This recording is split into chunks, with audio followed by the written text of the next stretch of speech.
Hey everybody, this should be roughly the time. Oh yeah, I can have memberships. That was yesterday, I think, that I became eligible.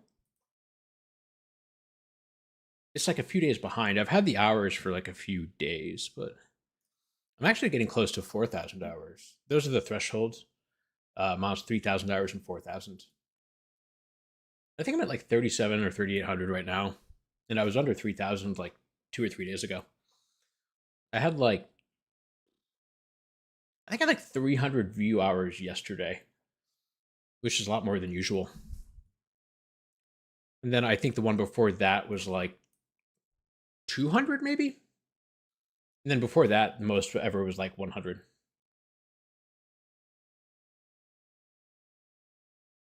Thanks, everybody. Yeah, I think one thing I'm kind of proud of is um, being able to, or having kind of predicted some of. Oh, thanks, Factual Lie. I know Matthew said he got his gifted sub at like, what was it? Like middle of the night, 3 in the morning or something? So thank you, whoever gifted those subs last night at 3 in the morning. Or if YouTube just processed them then. But yeah, I've been happy to like kind of be ahead of the curve on some of these cases, like the Wolfenbarger case. In this case, eventually I'm going to say like this case is nonsense, and then the person's going to get convicted, and it's going to be really embarrassing. But so far, it hasn't happened. Watch, it's going to happen the next time I cover a case. I'm sure. I just jinxed myself.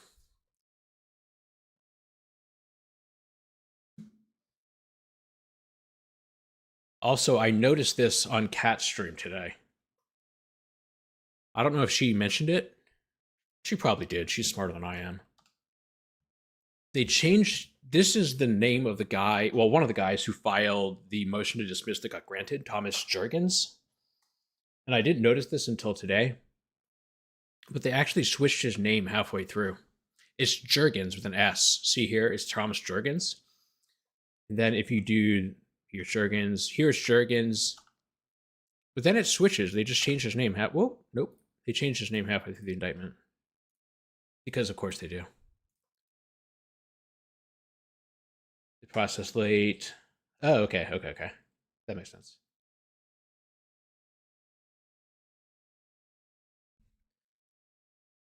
So I thought they got the names right, except for the AKA, which I tweeted about last night. This one right here. I think Cat's theory is probably right about this AKA, this Brooklyn Court March, AKA Brooklyn Court March. And it's not like YSL where they had like an AKA for everybody. It's just this one person had an AKA,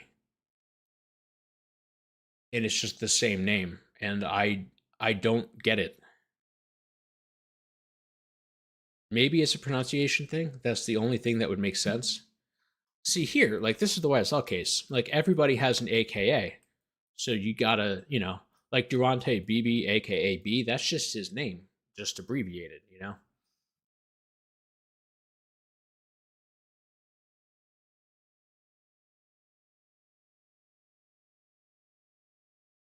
This is just this is just confusing. This is also confusing.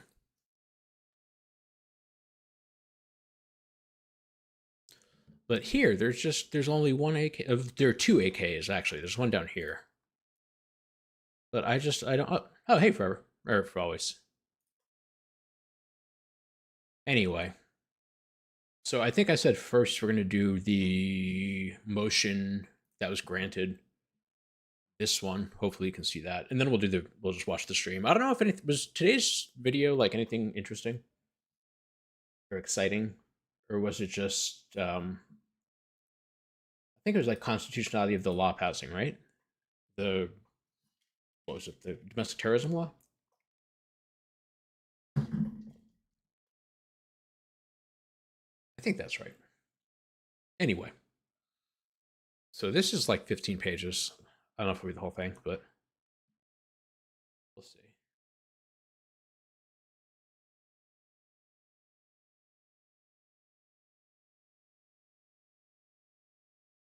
Sure, I'm set here. Okay. All right. So this is, I think there were actually other versions of this same motion that were filed, but this is just the one that was filed by the lawyer who did the arguing yesterday. Thomas Jurgens, which is his name. See here and here. That's how you spell his name. The attorney made good arguments, but forgot he cited 2 statutes and the state challenged him on one. Big language. Got it. Let me turn this off. Okay, defendant Jurgens moves to dismiss and quash count 1, that's the RICO, because the AG lacked legal authority to seek and obtain the indictment that is the subject of this action. Yeah, they did. They copy and pasted each other's briefs. I think some of them just like joined in and others just copy and pasted. Which is fine. Nothing wrong with that. A plea of abatement for the same reasons. Constitution limits the authority. Here, the DeKalb DA's office determined. DeKalb District Attorney determined specifically that the prosecution against Mr. Jurgens, a lawyer trained and acting simply to monitor a protest, should be dismissed. Nevertheless, the AG proceeded to prosecute Mr. Jurgens in Fulton County as part of a wide-ranging RICO indictment for the same underlying conduct that the DeKalb County District Attorney declined to prosecute. It has simply been recast as a RICO conspiracy. The underlying facts remain the same. Hey, Trakisha.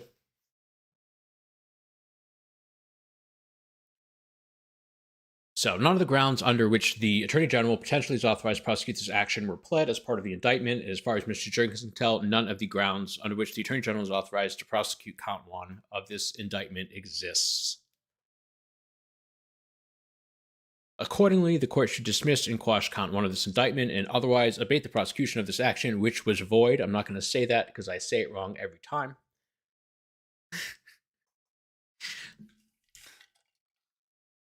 My very first stream, I struggled to say these words here for like 35 seconds. And we're not revisiting that. The RICO indictment on August 29th, 2023. What day was the YSL re-indictment? I have it open here. It was August 5th, so just over a year later. The AG sought and obtained an indictment in Fulton County against 61 people alleging conspiracy to violate Georgia's RICO statute. AG signed the indictment. No representative of the DA for the Atlanta Judicial Circuit, Bonnie Willis, signed the indictment.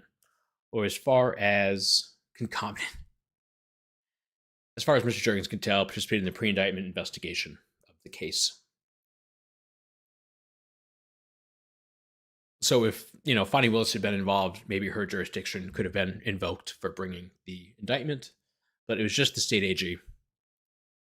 I'm going to work that into my next motion, just so you have to read it. I think I did in my last one too, actually.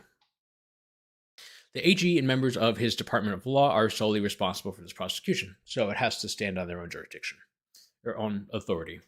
The indictment names Mr. Jurgens only in count 1, conspiracy to violate. His alleged participation lies being present on March 5th, 2023, in DeKalb County as a legal monitor trained by the National Lawyers Guild to monitor law enforcement activities for possible civil and or criminal litigation. He was brightly and distinctively marked as as an NLG Legal Observer, wearing a green hat that was labeled National Lawyers Guild Legal Observer. That helps. And a green shirt. He was one of several NLG Legal Observers present on March 5th. There also were several members of the press present and near Mr. Jurgens. So I'll show you the hat. See here, it says National Lawyers Guild Legal Observer. Is that a registered trademark? I think that is. I can't tell exactly. But then we have the just in case you're not sure what you're looking at, if you don't know what a sweatshirt looks like, this is a sweatshirt. So you're ready.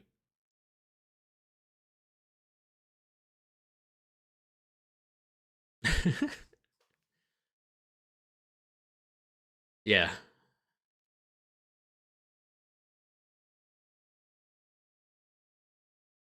I'm surprised they didn't just like DA could have just snuck a little edit on there. Oh, that's cool for always.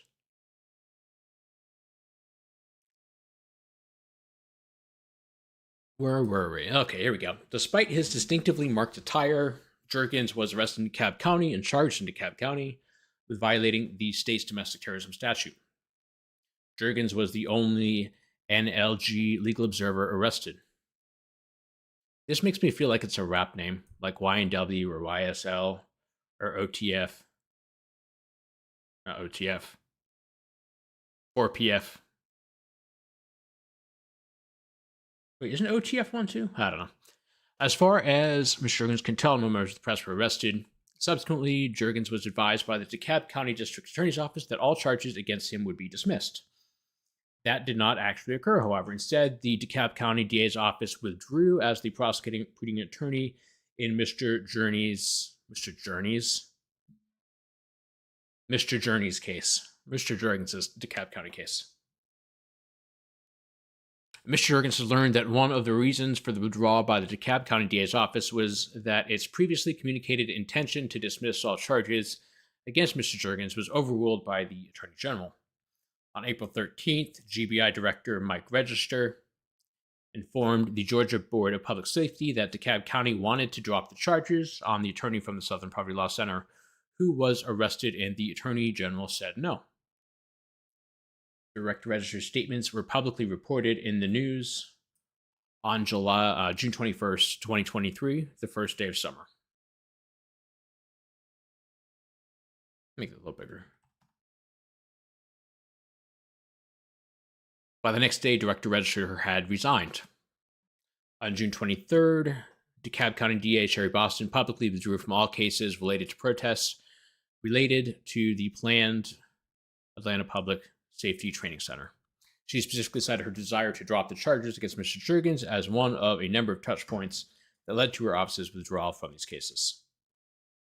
No other defendant in the RICO indictment has been identified as an individual about whom the DeKalb County DA determined charges were inappropriate and should be dropped.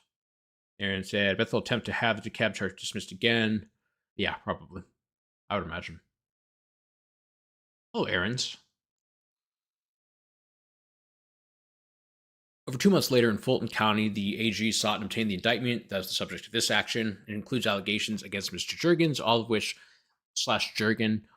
which are based on activity that occurred in DeKalb County while Mr. Jurgens was serving as a legal observer. There is no allegation that Jurgens participated in anything on any date in any place other than on March 5th in DeKalb County. Stuff here. Like Register resigns. Have DA withdraws. Georgia Constitution makes DAs the state officer charged with prosecuting criminal cases. Georgia Constitution provides there should be a DA for each judicial circuit who shall be elected circuit-wide for a term of 4 years. Never mind. I'm not going to go on that tangent. The Constitution further provides the duty of the DA to represent the state in all criminal cases in the Superior Court of that judicial circuit. It shall be the duty of the DA to represent. I'm not going to read that again. The DA, the district attorney, the county district attorneys, the Fonnie Willises of the world are responsible for prosecuting crimes in each county, each of the 159 counties that Georgia insists on having for no apparent reason.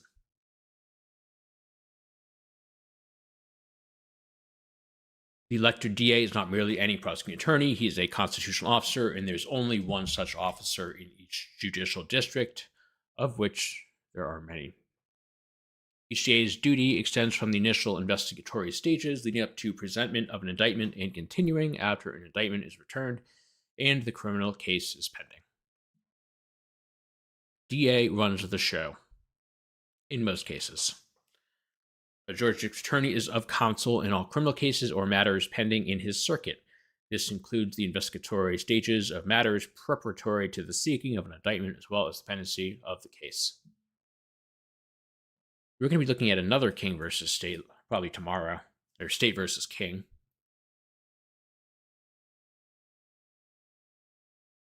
I have feelings about that one. That's got something in my eye. Hmm. Ow. I can't read.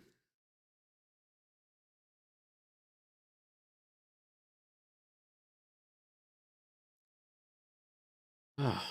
Hey, Ketchup Court got a membership.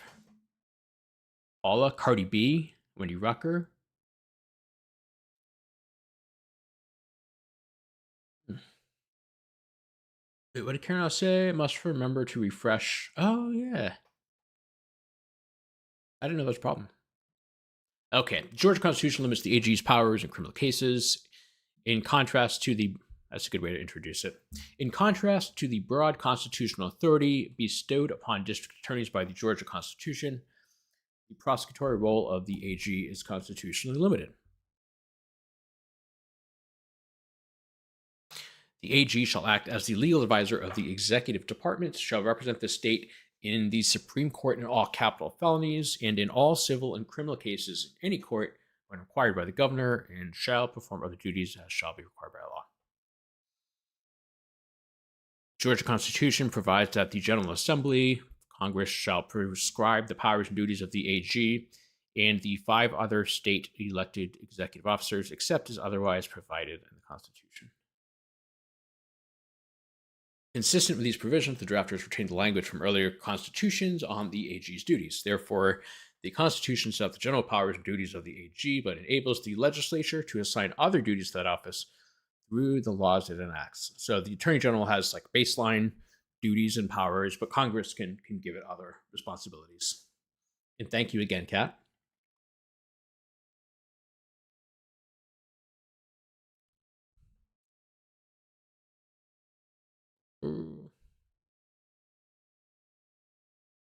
Okay. Accordingly, before the AG may prosecute criminal action in the superior courts of Georgia, either the governor by explicit decree or the legislature by statute must authorize it.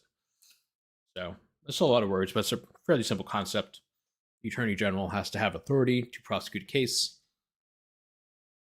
Can do so if the governor has the authority, if the governor says, hey, go prosecute this case, or if the legislature says, hey, you can prosecute these cases. And I think that's one of the. I was watching some of the news coverage yesterday, and Carr and the governor said something about we will do anything to make sure that we prosecute this case and bring these eco terrorists, whatever, to justice. And I'm just thinking, well, you could have written a letter. That's all you really had to do. It's not like you got to go, you're not like Hannibal trying to bring elephants to the Alps. That was a super obscure reference. You just need to write a letter. That's all we're talking about here. Just write a letter. I mean, I wouldn't have anybody from Fulton County write the letter because you never know what that's going to end up with. But have somebody else write a letter, and you're good to go. So not a big deal, but they didn't do it. No statute authorizes the Attorney General to prosecute RICO actions generally. So certain laws in the law will say the AG can prosecute it. I think it does in domestic terrorism. Consistent with the Constitution, the General Assembly has passed various general statutes confirming that the AG's involvement in criminal actions in the Superior Court shall occur only when the governor requires the AG's involvement. For example, 4515.3 provides this was being discussed quite a bit yesterday. This one in, I think, 4515.10 is the duty of the Attorney General, when required to do so by the governor, to participate in, on behalf of the state, all criminal actions in any court of competent jurisdiction when the DA thereof is being prosecuted, and all other criminal or civil actions to which the state is a party.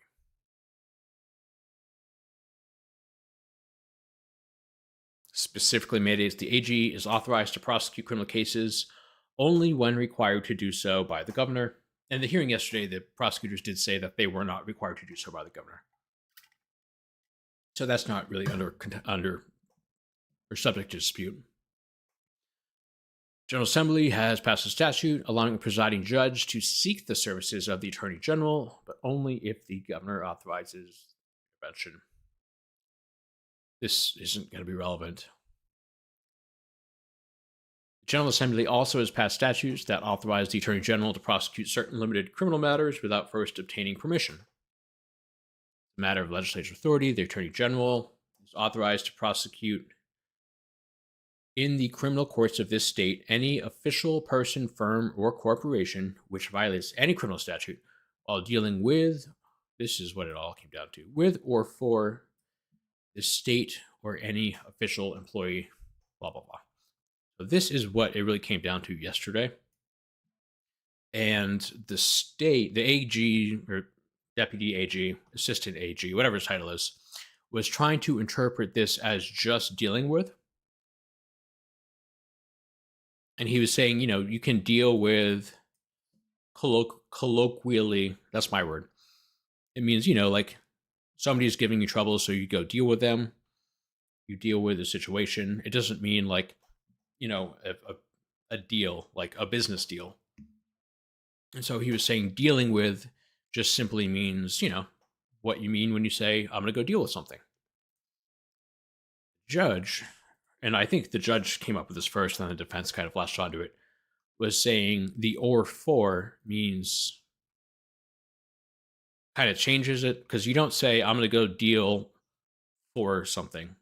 I'm going to go colloquially deal for something. Dealing for is like you're dealing on behalf of the state. You're doing business on behalf of the state. So in that context, dealing with means, you're doing business with the state. So this doesn't mean I'm going to go deal with it. It means I'm doing a deal with the state in the judge's interpretation.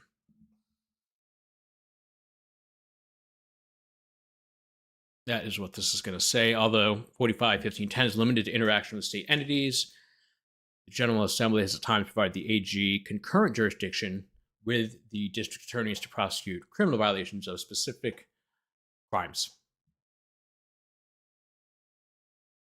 For existence, the General Assembly gave the AG concurrent jurisdiction with DAs to prosecute violations of Georgia's domestic terrorism statute.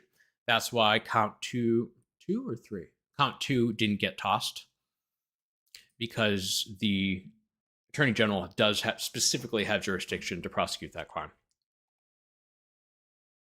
Concurrent jurisdiction. They both have jurisdiction. Bonnie Willis, if it was in Fulton County, could have prosecuted it, but the AG can too. The legislature gave the AG concurrent jurisdiction with respect to violation of Georgia's gang statute. No comment on that. Actually, I will comment on that. I hate the Gang Act. It's not just that you can just prosecute somebody for pretty much anything under the Gang Act, but when you invoke the Gang Act, you can bring in all kinds of other evidence that you wouldn't be able to otherwise. So just by charging the Gang Act, it lets you get around all kinds of evidentiary rules. I'm annoyed about that today, because that's what Young Thug's brother just pleaded guilty to, is a Gang Act count. The deaf leader of a gang. He doesn't speak, and he can't hear, but he's a leader of a gang. Sorry, I said I was going to go on a tangent, and then I just did. Okay. 1615 that's the gang section. 1615.3 is the definition. 1654 is what you're not allowed to do. 1614 is the RICO. They're quite similar. The RICO statute and the Gang Act are structurally similar, and they prohibit a lot of the same things.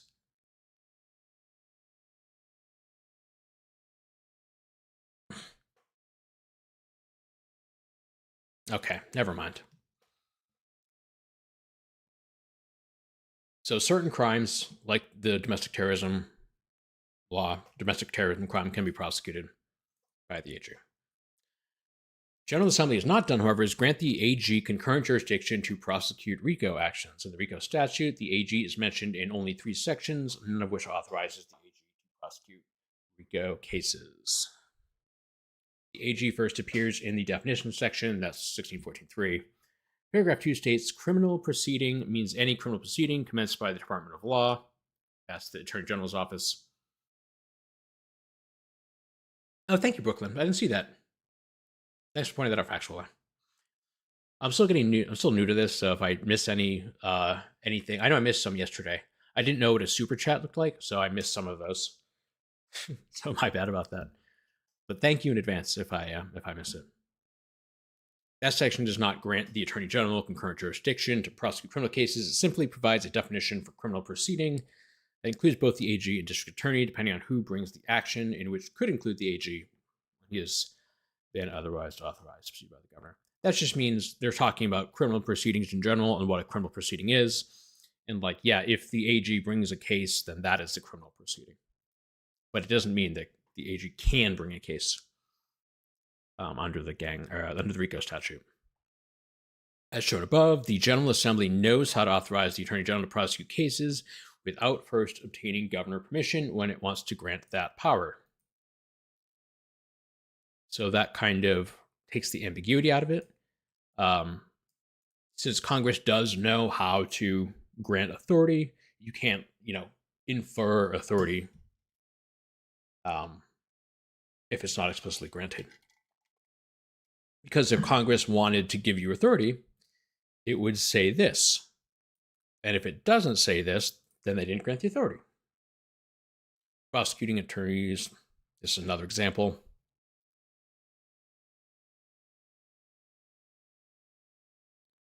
Where are we on this? I want to see how much further we have. Okay, we're almost done. The subsequent references to the Attorney General and the RICO statute further confirm the AG does not have concurrent jurisdiction.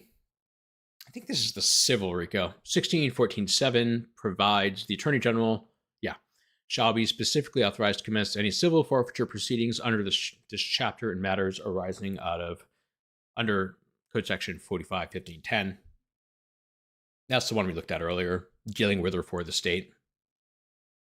This is what Bonnie Willis used to try to take Young Thug's cars / watches for getting smacked down in hilarious fashion by Leanne Webster.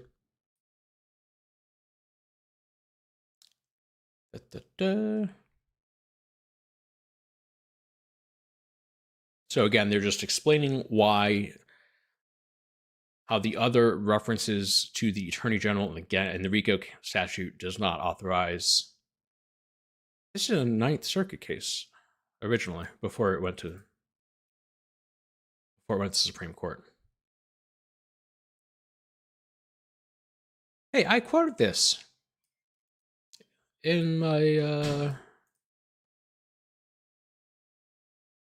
the second Antonio Sledge motion.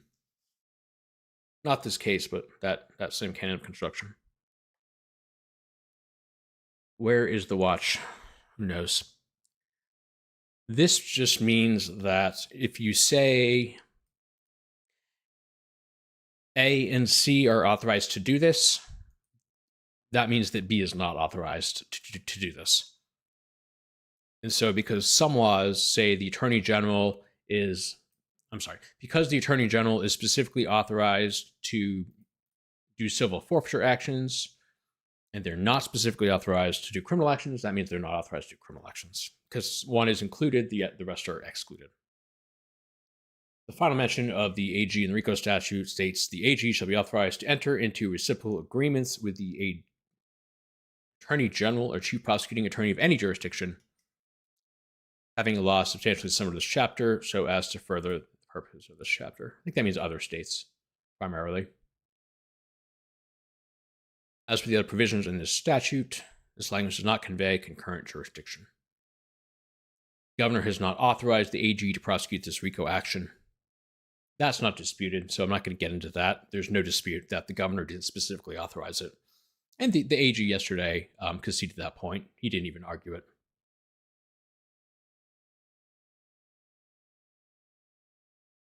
Wow, that's a lot of this. Wherefore, for the foregoing reasons, and as will be further developed at any hearing in this case, Mr. Juergens respectfully requests that the court dismiss count 1 of the indictment. Mr. Juergens has not received the discovery, and he will amend and supplement this motion as appropriate after he has received and reviewed the discovery. Mr. Juergens requests that the court hold a hearing on this motion. This was the attorney who argued yesterday. I think Keith Adams' address is right around here. Not that I'm trying to dox Keith Adams, but, you know.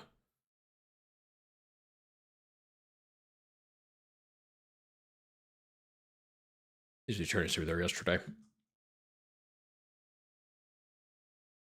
So yeah, seems pretty straightforward, and the judge was definitely open to this argument. The main dispute yesterday was that dealing with the thing I discussed earlier, the dealing with or for issue. The APD has an umbrella insurance policy. Yeah. So this is really what the whole thing came down to.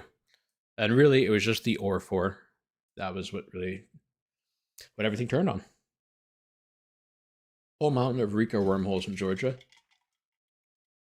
You guys want to see something funny about a RICO in Georgia?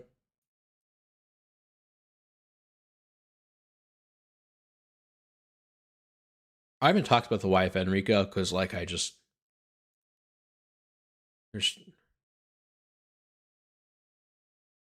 this is the sentence of Malik Stanley, aka Leak, which again is kind of just his name. Here we go. Where are you? I said 51. This is an illegal sentence. These right here. I think it's these. Let me double check. You'll notice it's 16. What does that say? 16, 11, 133. I think that's it. I don't know that one. Oh, hey, Trakisha. Thank you.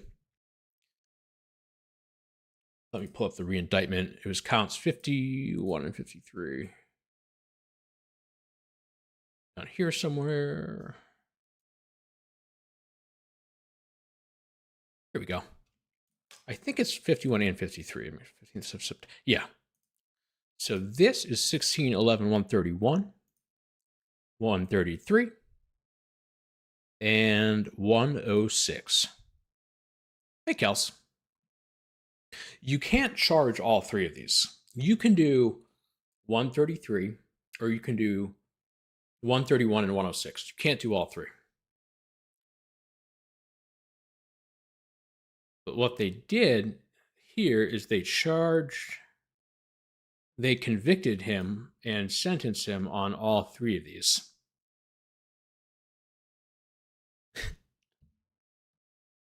So what they needed to do was strike this one.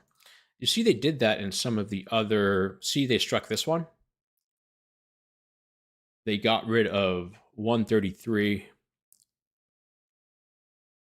and that lets them keep 131 and 106. You can do that. I think they did it some. Look at all these gang counts. It's ridiculous. Oh, this is also funny. They spelled terrorism wrong. See, you're supposed to have an R there. It's terrorism, and they spelled it terrorism. You can stay here, Kels, probably. Hey, factual lie, no snitching. Terrorism. It sounds much cuter when you say violation of Street Gang Terrorism and Prevention Act. Terrorist.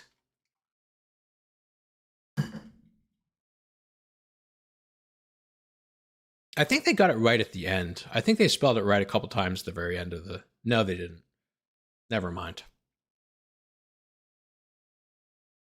Oh, see, here's another example, actually. They null processed 133, and then they kept 131 and 106. You're allowed to do that. I think there was one other one. They did this one wrong. This one. I thought there was a fourth one. But yeah, they did it right twice, and they did it wrong the third time. Terrorist. He's a terrorist. I'm sorry, that's just really fun to say.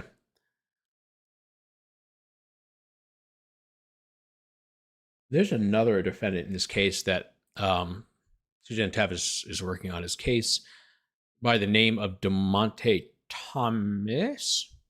Oh, there he is. DeMonte Thomas. That's Donovan Thomas's brother, aka Peanut or Nut.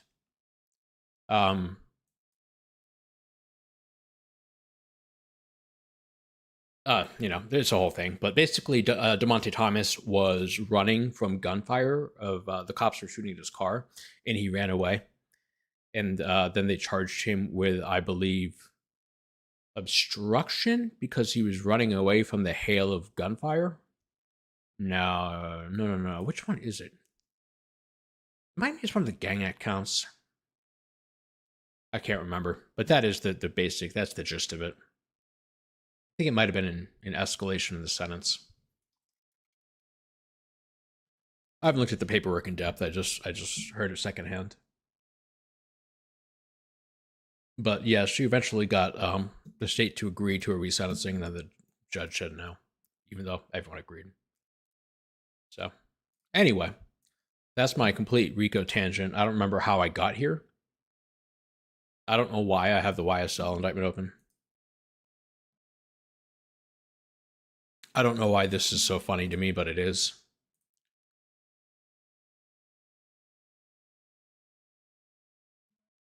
Okay. If RICO has all these undefined abilities and both sides seem confused on giving arguments why bring them, it's if you're bad at prosecuting cases, it's really helpful because it lets you. It's really expensive.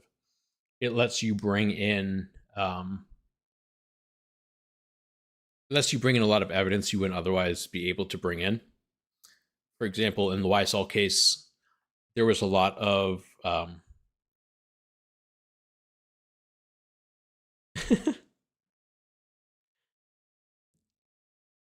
they used RICO to charge all these people, and if there's a statement made by a co-defendant and it's offered against them, so like say, Young Thug is a defendant and he has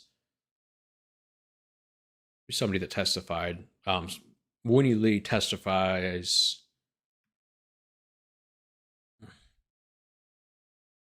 This is going to be complicated. Basically, if you charge something as RICO, you can get a lot more evidence in that you wouldn't otherwise be able to.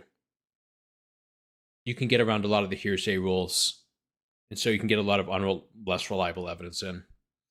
You can. I'll give a good example from YSL. You can get in convictions. You can get in murder convictions of a co-defendant who you really have nothing to do with, and it'll make you look bad in front of the jury. Like, for example, Rodelius Ryan was convicted of murder, and they put him into the YSL case just so they could talk about the murder in front of the jury. And then he did a plea deal for 0 years, which is really fantastic. Um, or I believe Quadaris Dorsey, he was also convicted of murder, and they charged him as part of the RICO so they could get his murder convictions in. And then they just dismissed his case outright. It just lets you, as Fonnie Willis says, it lets you tell the whole story. She's very big into telling stories. I feel like they want to get a lot of people in one fell swoop. Yeah, I mean, that's kind of the idea. Like, RICO kind of started as a mafia thing.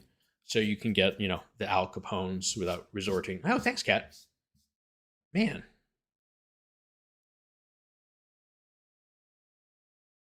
Thank you so much. Sorry, I was talking about Al Capone, then I got distracted. I'm not a lawyer, but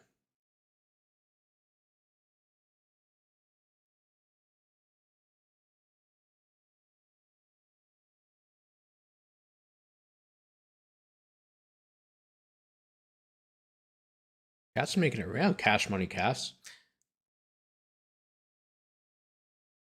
Thank you. I'm kind of like realizing how many people I know now. It's crazy. I had like 70 something people watching yesterday. And I'm kind of terrified of like speaking in front of crowds, but if I can't see you, it kind of doesn't count. But okay. So let's. Oh, that's funny.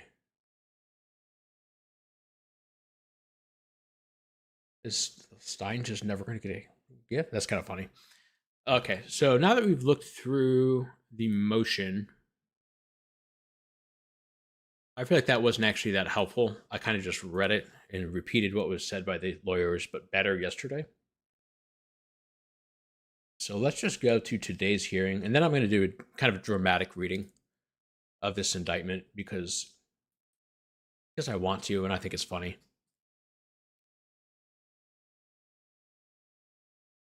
Yeah, let's try to get through today's hearing first.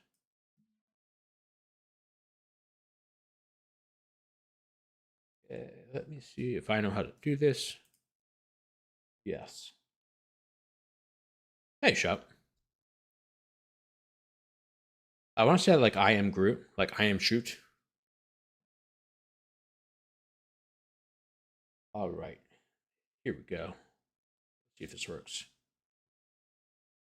The court took up yesterday. Right? We don't even have to look at the indictment to deal with that. If the legislature didn't pass this statute constitutionally, I have it on 1.25. I'm gonna try this.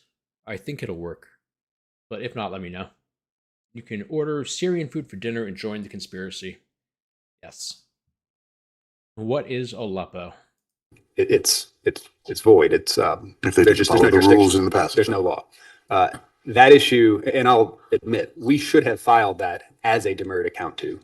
In the rush to meet Judge Adams' deadline and then Your Honor's deadline back in May, we just missed it. But kind of like the way arson was preserved in yesterday's argument, even though that was only an attack on count one, same concept, same logic here. The challenge to the domestic terrorism statute in 22 is a very clean, relatively fast argument. I told Mr. Fowler if we did this, we'd certainly be done by lunch. I probably shouldn't say it out loud, but if we just take up 18 and 22 today, we think that just ties this up as efficiently as we possibly can, and then save the demurred account three for later, considering the state's likely to have to re-indict that anyway. I don't know who Frankie Which, is. yes, they obviously have the ability to do. Win, lose, or draw. I mean, they go across the street and win. Then we come back and I look at the special demurs.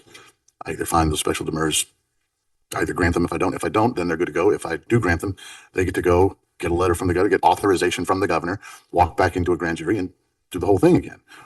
So I think we all recognize that, the fat lady is not singing. It ain't over. But to the court's question, I don't want to say that the other four don't want to be heard, but we did meet yesterday. They're on notice that this is happening. Yeah, well, they're not docket. Yeah, notice is an iffy word, and I want to make sure we have a good record, and I have no reason to disbelieve your assertions to the court regarding your conversations with co-counsel, but it's a pretty big deal, and I kind of want them on the record. And somebody's here for one of them? That's here for Field. Okay.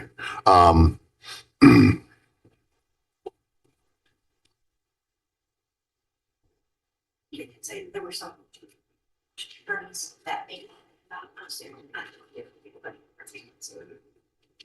Isn't Stanley Cohen the main character saying from just get him on? Sideways? Just get him on real Not quick? Sideways. You're saying, What was the name of that? what did I say? Yeah.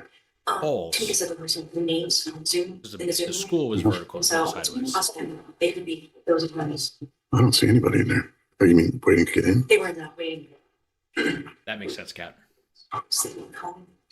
Stanley Cohen's arguing 22. See the gentleman in New York? He is. Okay, gotcha.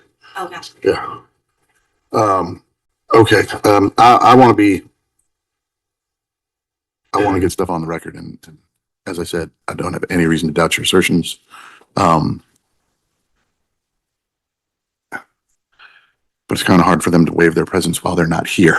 Well, I don't think we're waiving their presence. In the same way that the court reached a conclusion on Mr. Carroll's motion yesterday, or will be reaching a conclusion next week, we'd be doing the same thing. And notice of this week's hearings did go out to all attorneys, to all defendants. Ms. Hyman, who represents Ms. Defendant Murphy, was present at portions of this week. Yeah, my jury box got a lot emptier. Mr. Butterfield, who represents Ms. Geyer, I believe, has not been present. And who's fourth? He represents Mr. Ferguson. Oh, Mr. Ferguson. Sorry, Mr. Butterfield for Mr. Ferguson. Who's Geyer? Oh, Ms. Kaufman has not been here, but certainly all were I believe that's Rachel Kaufman, who I know is an attorney on this case. provided notice of the hearing. My point is, the court reached a conclusion on counts one with respect to four defendants. It'll influence all of them. The same thing is going to happen on count two, whichever way the court comes down. These are constitutional issues that are not specific to any particular. But here's what as I said, I take the slippery slope all the way to the end. You argue, I rule against you. These other four folks go, hey, whoa, I didn't get a chance to make my argument. I don't want that, because you are the basket that all the eggs are in. And procedurally, that makes me nervous. And I don't know if I'd say it's a flaw. It's a reality of every issue in this case. Well, getting 5 in a room is a lot easier than getting 61 in a room. Sure, I just mean that. So I don't know if you've handled the death penalty case. The Unified Appeal Procedure has this provision that allows for the court to send. Neither as a defense lawyer or DA or judge. So one nice thing about the unified appeal procedure is before trial, every pretrial issue that's been raised, the trial judge can certify for interim review. That's what we need in this case, but it's not practical unless you bring all 61 in, because until you bring that 61st defendant in, you don't know if there's going to be something raised down the road that changes the way you're thinking about how we've argued other stuff. I mean, it's just how it's going to be. I don't have a strong position on this. If we want to get the other four to confirm that they'll adopt this argument for purposes of a cleaner record, we can do that, or the other three, because one is here. And I apologize, counsel, for interrupting. Just one other, and I'm not trying to throw another problem on top of it. It's not just counsel being here, but the defendants would have to waive their right to be in court as well, because they have that right as well, not just to be here or on Zoom. A prosecutor knows about the right to be present? This can't possibly be. This can't possibly be. Be still my heart. Look at his face. Why aren't there RICO specific judges? Yeah. I don't think the judges are even the problem. I think it's the prosecutors for the most part. But that is something that I don't want to bypass. And then, of course, later on down the road, that would be a constitutional and structural error that we'd all just be right back here all over again. Somebody was ineffective by not telling me I could come to court and argue, pick your argument. So if we do want to do it, I think that if we want to do it today, I think that the way we would do it is we would just be clear that we are cabining this argument to Mr. Carroll and Mr. Carroll only through Mr. Schwartz. And then if the other lawyers wanted to argue that down the road, they would just have that argument later on down the road in a similar hearing. Whether the court wishes to do that for the purposes of judicial economy, whether The judge does not want to do that. I'm probably over-explaining this, but the issue is that there are 61 defendants, and this issue affects all of them. But there are only 5 lawyers there, and not all the defendants are there. So they're trying to figure out how to make sure that it applies to everything without having to revisit the issue 11 more times. that's sent so that we can send it up with the other issue today, or if you wish to combine them together at another hearing on another day, and that's the court wishes to go on judicial economy that way. Either way, we're still using the term judicial economy, and I'll leave that up to the court's discretion. What do you mean you'll leave it up to his discretion? It was already in his discretion. You're not. And I hope that made sense, Your Honor. It's the same issue. If we take any other, Did all 5 folks file the exact same motion? I believe so. I have to look to be sure, but that was the plan. Who's the author of said motion? I know you're good at copying. On and count, I can't write, Judge. I believe it. On 18, the original author was, Did he say I believe it after the lawyer said, Gets Hall said, I can't write? I can't write, Judge. I believe it. On 18, the original author was, it was, Okay. on 22, the original author was Mr. Cohen and Mr. Sheffield, which is not a 5 defendant. It's not a count 2 defendant, Okay. but it's a tack on that statute. And I don't think that all 5 did adopt 22. I think that's specific, maybe just to Mr. Carroll. But this is just, it's a problem we're going to have on everything. If you take a random challenge to count 1, like failure to allege a racketeering pattern, we hadn't argued that yet, but we were about to, and we were going to ask the court to dismiss. And if the court did, the others benefit. If the court didn't, the other 656 aren't standing here saying, well, I didn't get a chance to argue. I mean, they're going to say that when it's their turn, but that's not a reason not to take that up this week. Same applies to these 2 issues, I think. Such a mess. It's such a mess. I know. Well, Like, Yeah. there's no good answer to this situation. This is the problem with having 61 defendants. Like, all 61 have the right to argue on their behalf and to file motions on their behalf and have their issues heard. But they're literally duplicates. there's a grand total of 5. So, and we've got 2 of them here. Can I just go back and try to get a hold of the 3 attorneys, talk on Zoom? Or we could also just hear y'all's argument today, and I can take it under consideration and say I set a date certain for an order. And if any of the other parties want to be heard before that date, that is their chance. They have to opt into that argument. If they don't, they're going to stand with it. So that way they're not precluded from bringing an additional argument if after they watch this or hear from it or whatever, think, oh, they missed Such a something. mess. Judge is going to issue an order on X date. We've got to request a hearing 5 days before that date. Otherwise, we're stuck with what was previously argued. Makes sense. Mr. Fowler? I think that protects everybody I think so, Your Honor. I think the court has good judgment in this area. I'll leave it to the court. in this area. I understand. That was funny. Not the one from yesterday. Terrible judgment yesterday. Okay, so, hey, oh, I'm sorry, Mr. Hetzel. What can I do for you? Just tell me whether I'm staying or Oh, that's right, you want to go to Cherokee County. want might be strong, but If you have no business here, Cherokee I mean, County you're, catching as far as I'm strays. concerned, you're free to go. We're not going to be taking up count one today. So that goes for the other two counsel as well. have a good day, Your Honor. Yeah, Mr. Dejanon, and Mr. Kazicki? Understand, Your Honor. We'll stick around for Okay. Likewise, we'll be hearing. Where's Mom today? getting ready for our event this weekend. So Okay. hope that. All right. So y'all gonna be sticking around. That's fine. But, Mr. Hetzel, you are free to head on up 575. Okay.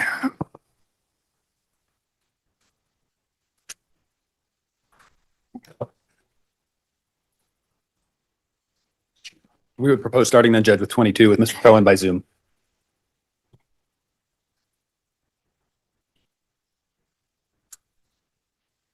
And there's Stanley Cohen. Oh.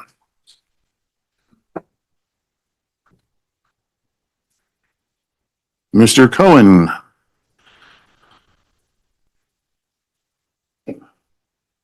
Come on, buddy. I see Mr. Cohen. Mr. Cohen, can you see and or hear us? You are on mute, sir.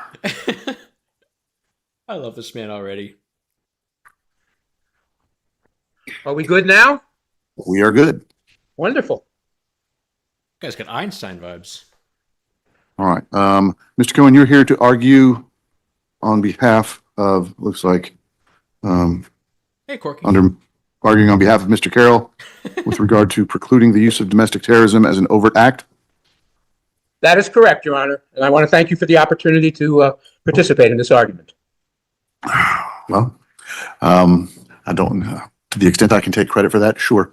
But I think defendants get to pick their lawyers. So go ahead, sir. Thank you.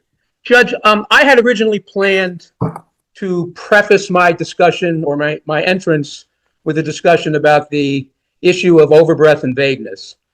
But given Your Honor's decision yesterday, as I interpret it and understand it with regard to subject matter, I've decided to switch around my segue into an issue, which in my brief was the final issue, but I think should be considered first here. Okay, we need to. Is that a portrait on the ceiling? And what are? You know, let's just sit back and enjoy the magic. And that is namely, and I'm not alleging any bad faith to the state, to the prosecutor's office, the AG's office, but the legislation. You know who else stands? Christian Adkins. We had a Zoom meeting with him, and he just stood silently the whole time. Wonderfully nice guy, but I was just looking at him standing, and I just felt, why? Just sit down, man. It's cool. I'm not going to bite. But he stood there the whole time. Itself, which is the grant of authority in theory to the state to proceed under section 1611-220. I'm to be clear, anytime I talk about YSL or Fulton County, Christian Adkins is excluded from any slander. He's cool.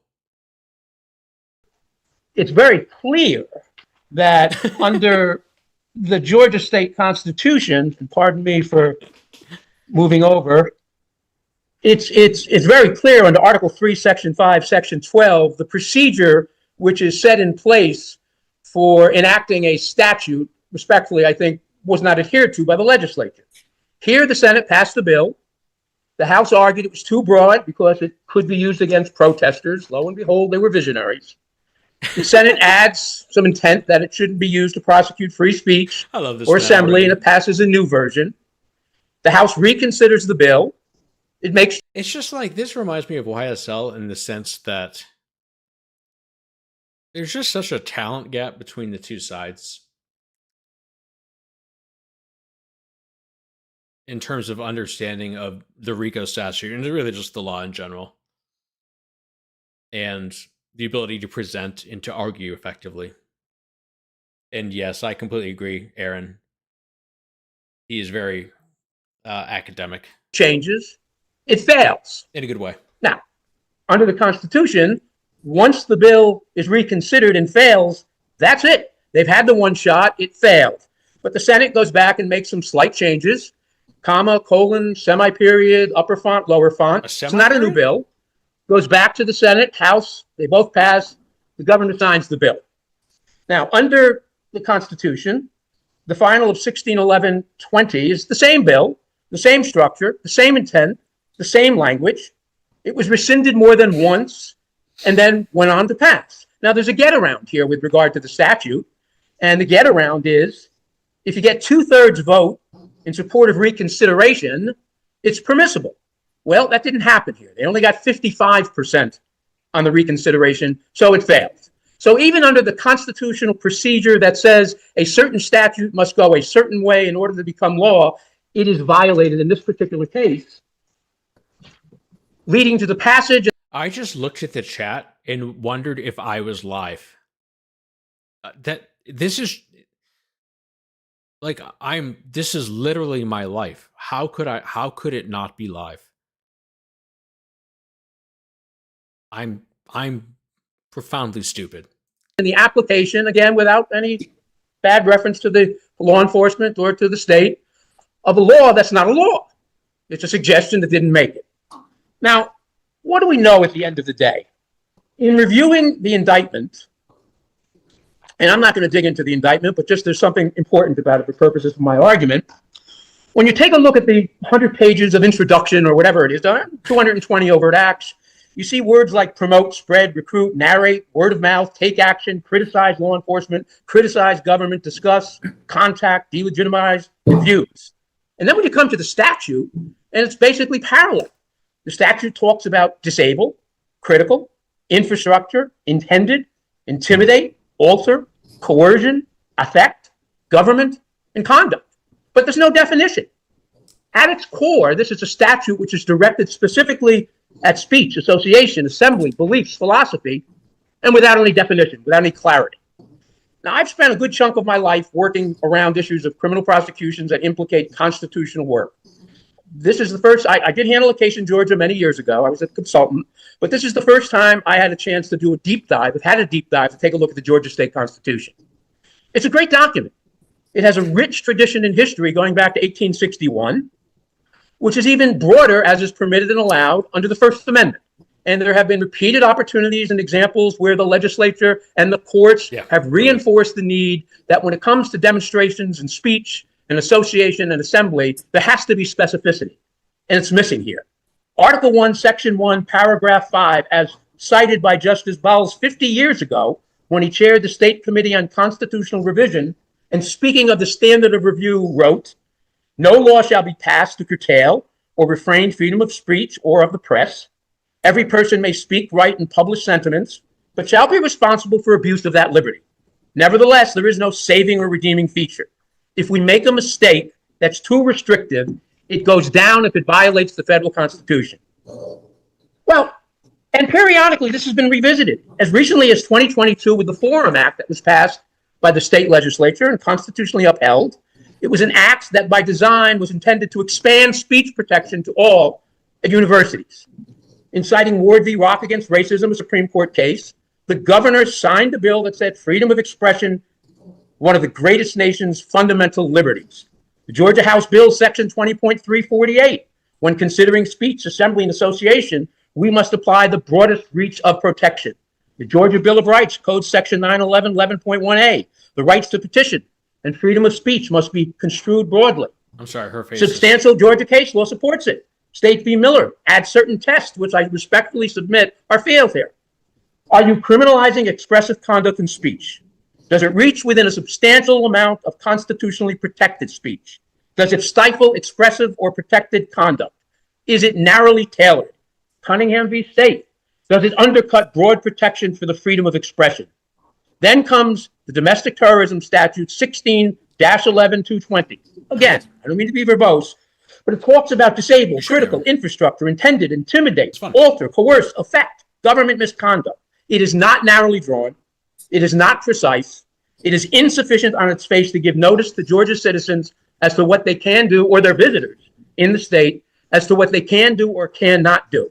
It's vast. It creates much too much separation of powers issue where it vests in law enforcement vast discretion to police to decide what camouflage is okay and what camouflage is not okay, what tree you can sit in and what tree you can't sit in, what banner you can hold at a demonstration and what you can't. There is no attempt on the face of this statute to define between protected speech, association, and assembly and not. There is no definition or attempt to define the outer reach or limits on the statute. It's a classic example of overbreadth.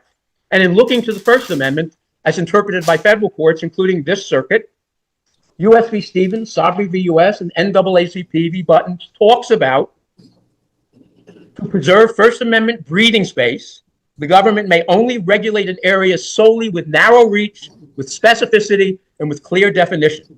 And we don't have that here. There is no attempt on the face of this bill to tell me, so I can tell my kid when they're going to a demonstration, what they can wear and what they can't, what they can do and what they can't, what they can say and what they can't, what's protected and what is not. It lacks definitions of concepts.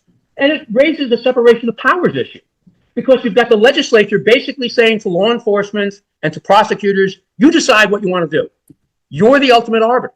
And that's not the way the Georgia Constitution or the First Amendment stands and has stood in the case of the Georgia Constitution for 150 or 60 years. The test is not the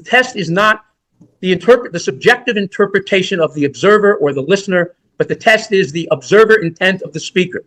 Brandenburg addresses this. It's a federal case, but it had to do with the law, Brandenburg v. Ohio, where the Ku Klux Klan and neo-Nazis went on the march in a heavily Jewish community.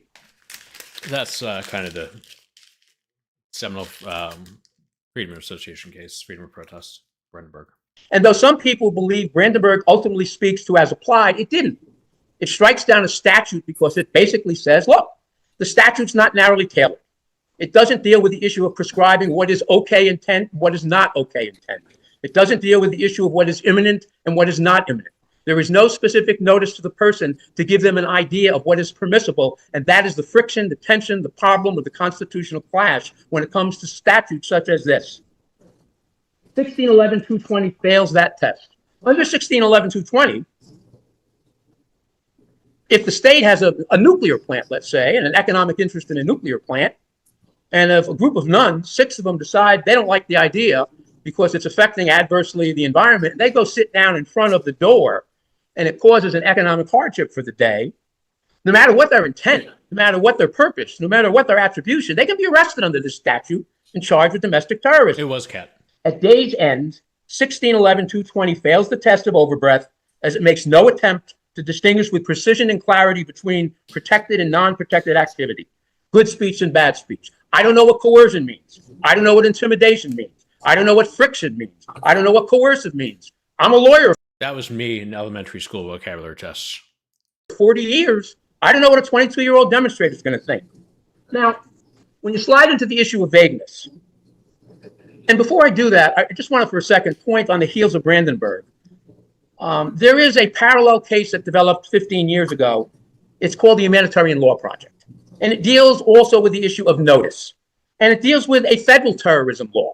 And what do we know about it with its clash with the First Amendment? Basically, material support of terrorism can be returned when you engage in certain prescribed activity that you should know of. Sir, it's pronounced terrorism.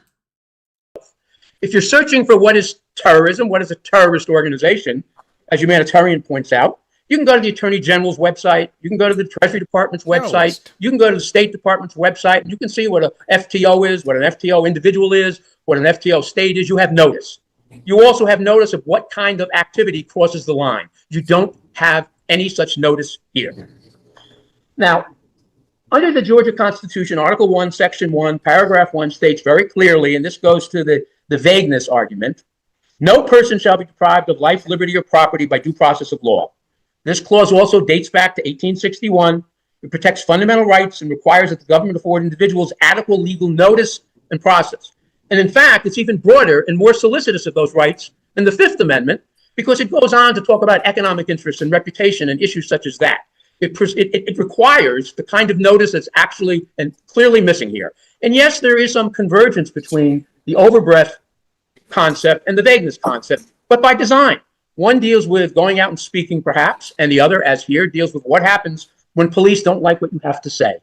Now, at its core, the Supreme Court has recently visited what is the definition of vagueness. In Sessions v. DeMaio, it's very clear. It's the most recent Supreme Court decision on it.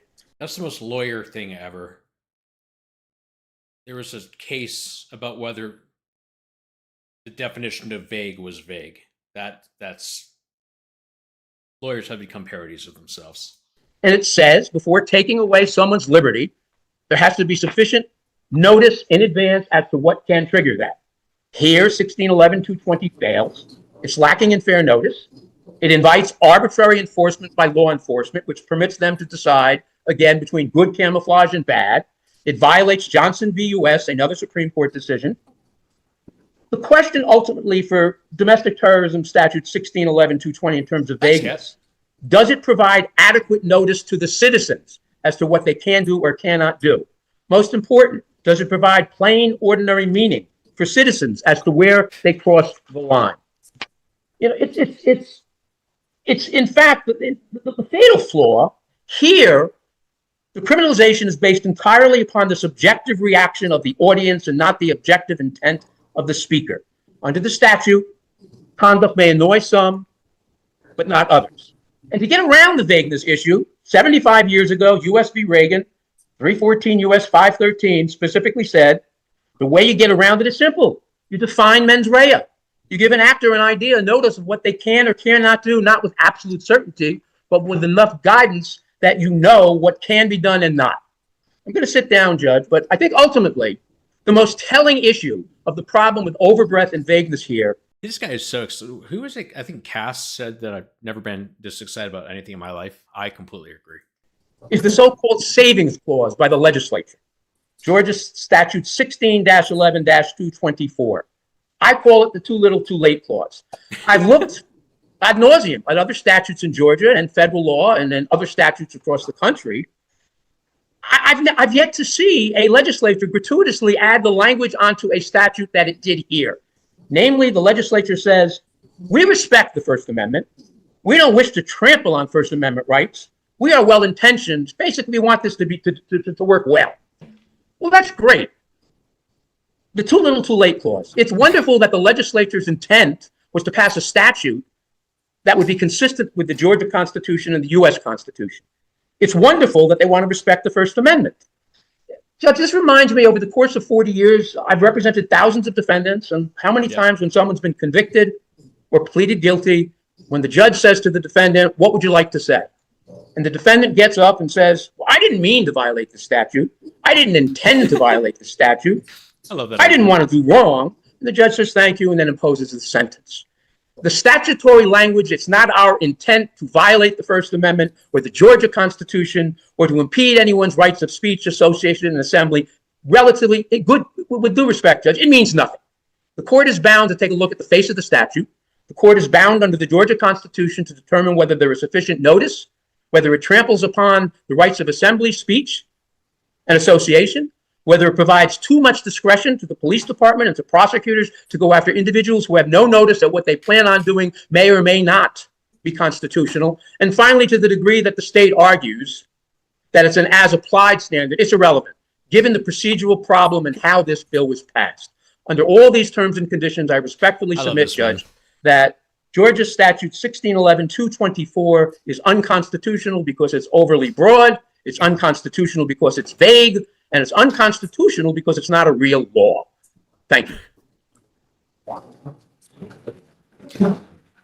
You know, Kat made this point at some point, I don't know, yesterday, day before, about the Judge Farmer's reaction to these arguments, specifically during these arguments, the way he listens and thinks when the defense lawyers are speaking.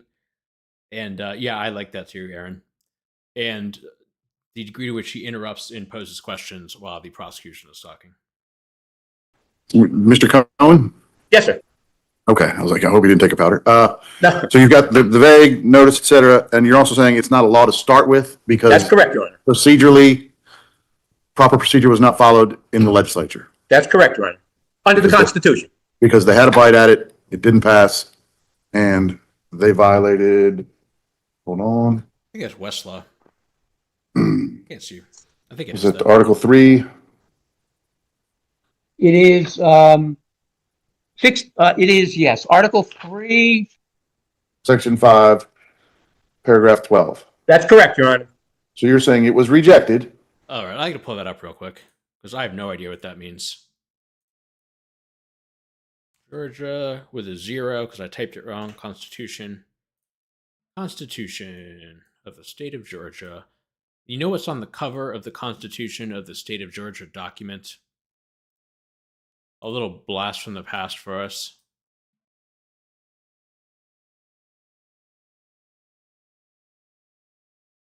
Let me see here.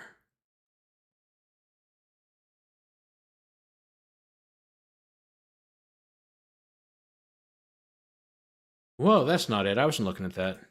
Okay. The Dom Wiz banner to start.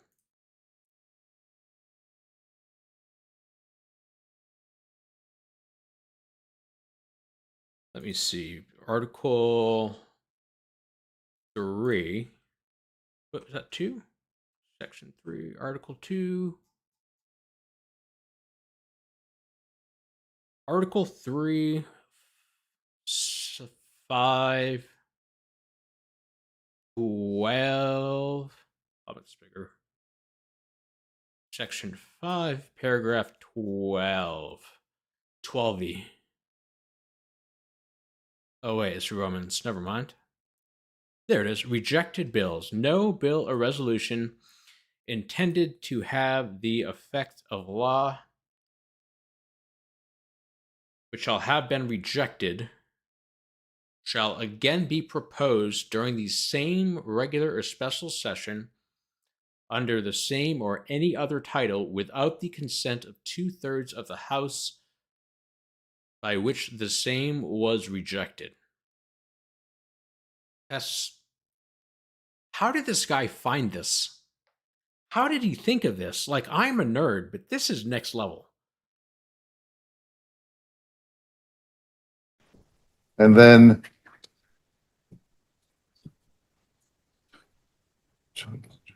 so it can't have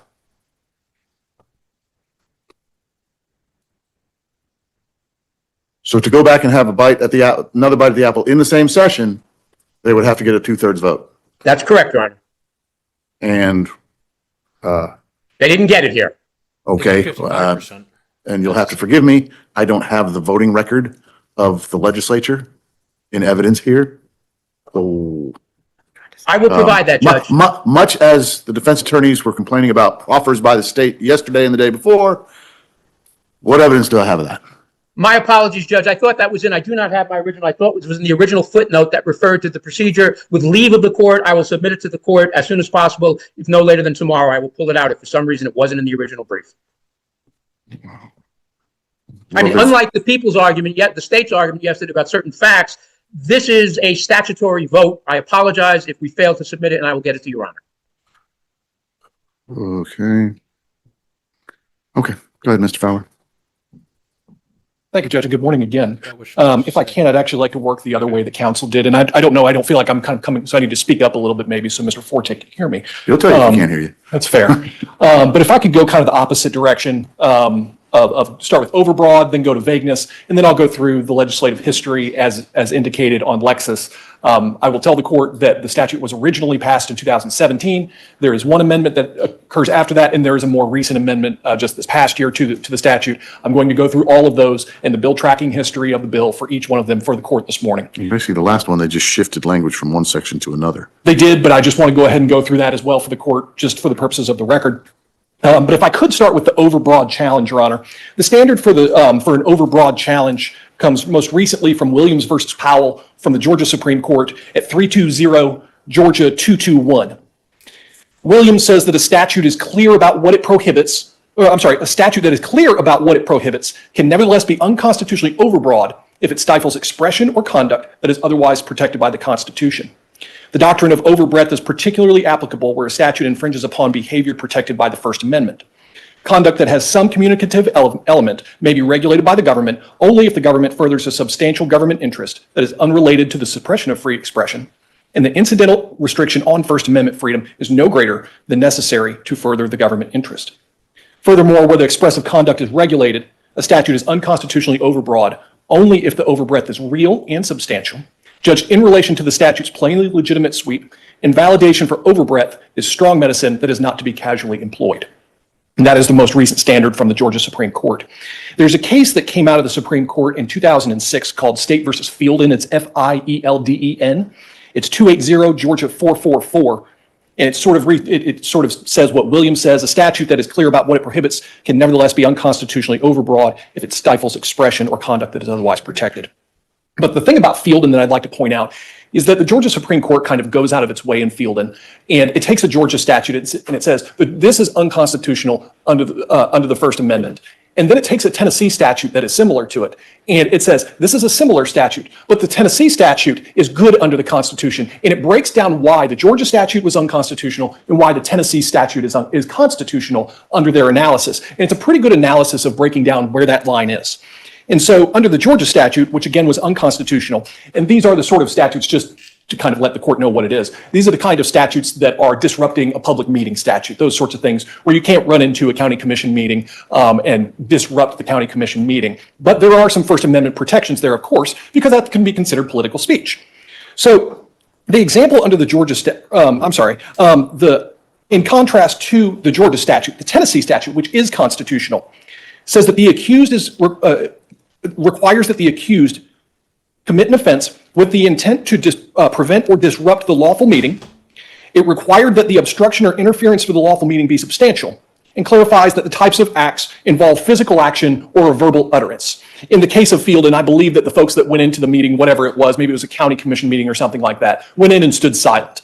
And it kind of disrupted things a little bit, but not a lot. They were arrested under that statute, and they challenged the constitutionality of the statute. The court took a step back and they compared it to the Georgia statute. And the Georgia statute read as follows: a person who recklessly or knowingly commits any act which may reasonably be expected to prevent or disrupt a lawful meeting, gathering, or procession is guilty of a misdemeanor.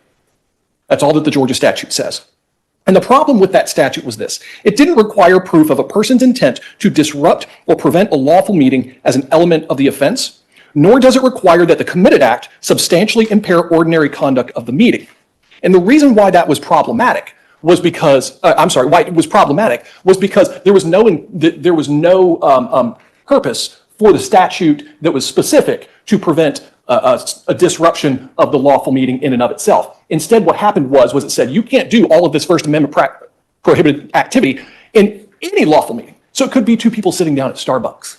It could be people gathering anywhere for. It could be Adrian Love and Antonio Sledge sitting in a Starbucks,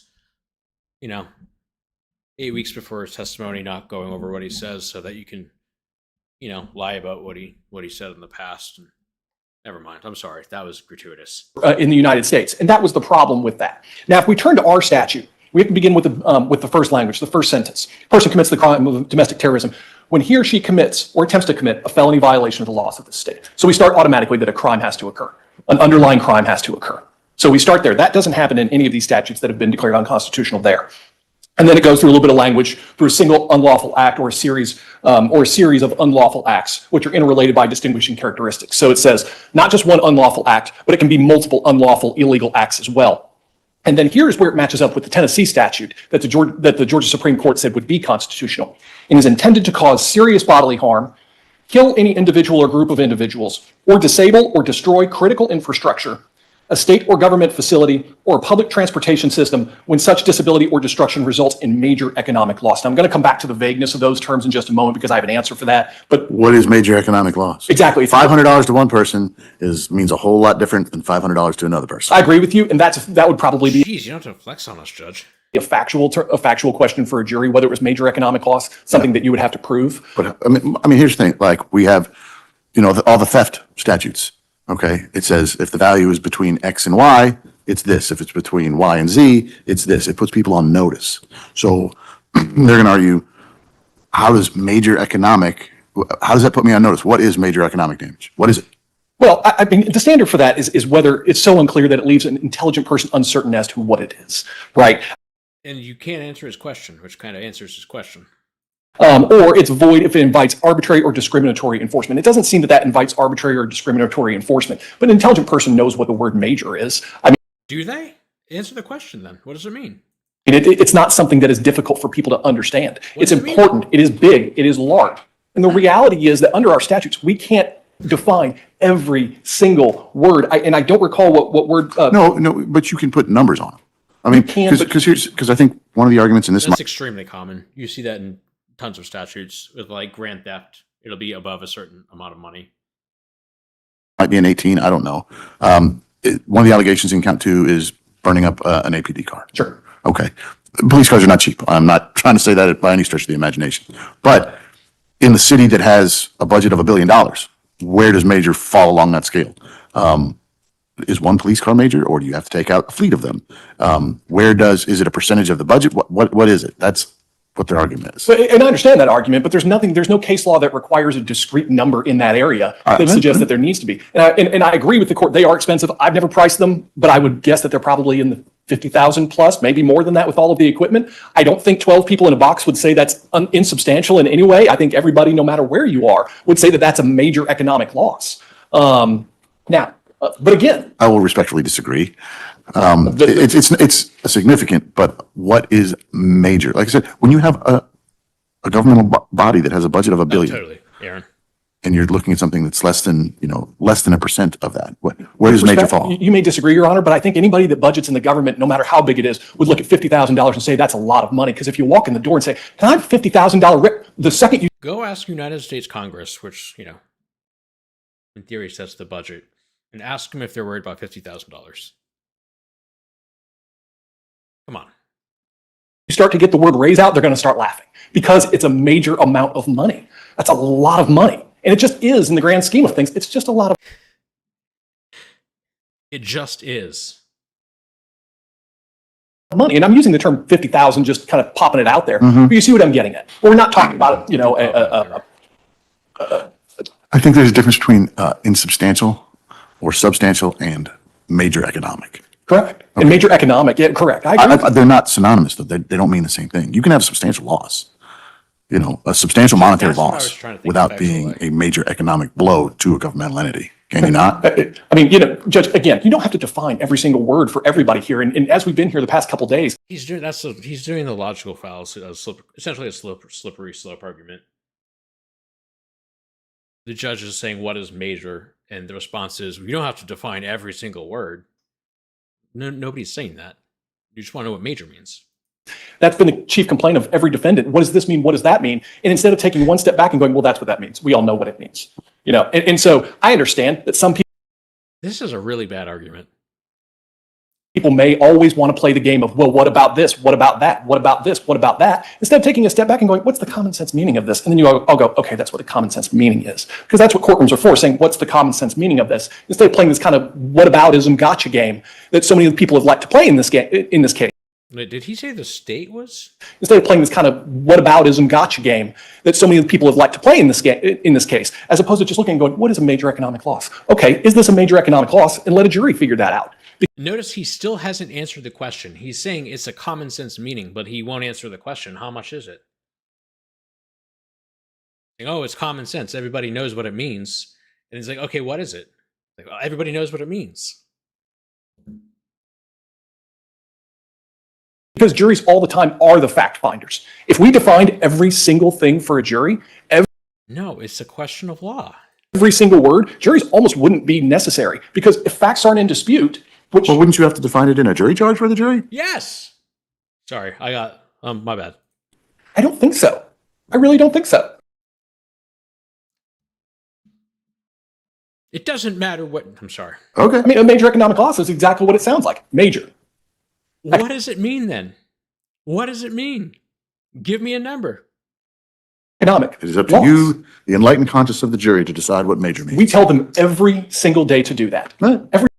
Your mom told. I'm sorry. Every single day to do that. And all the time, they ask, what does this mean? I mean, I know this court has, as long as it's been presiding, has had juries over and over say, what does this mean in the indictment, this word? And so many times the response is always the same. It's probably 40% of questions that the court gets. The other 50% being, can we have a transcript? And the other 10% just kind of, Yeah, exactly, Kat. That's like in California. They just changed these numbers, so I'm probably gonna get them wrong. but there's limited civil, which I think is up to 15,000. There's unlimited civil, which is above 15,000, and then I think there's a separate small claims, which is under a certain amount.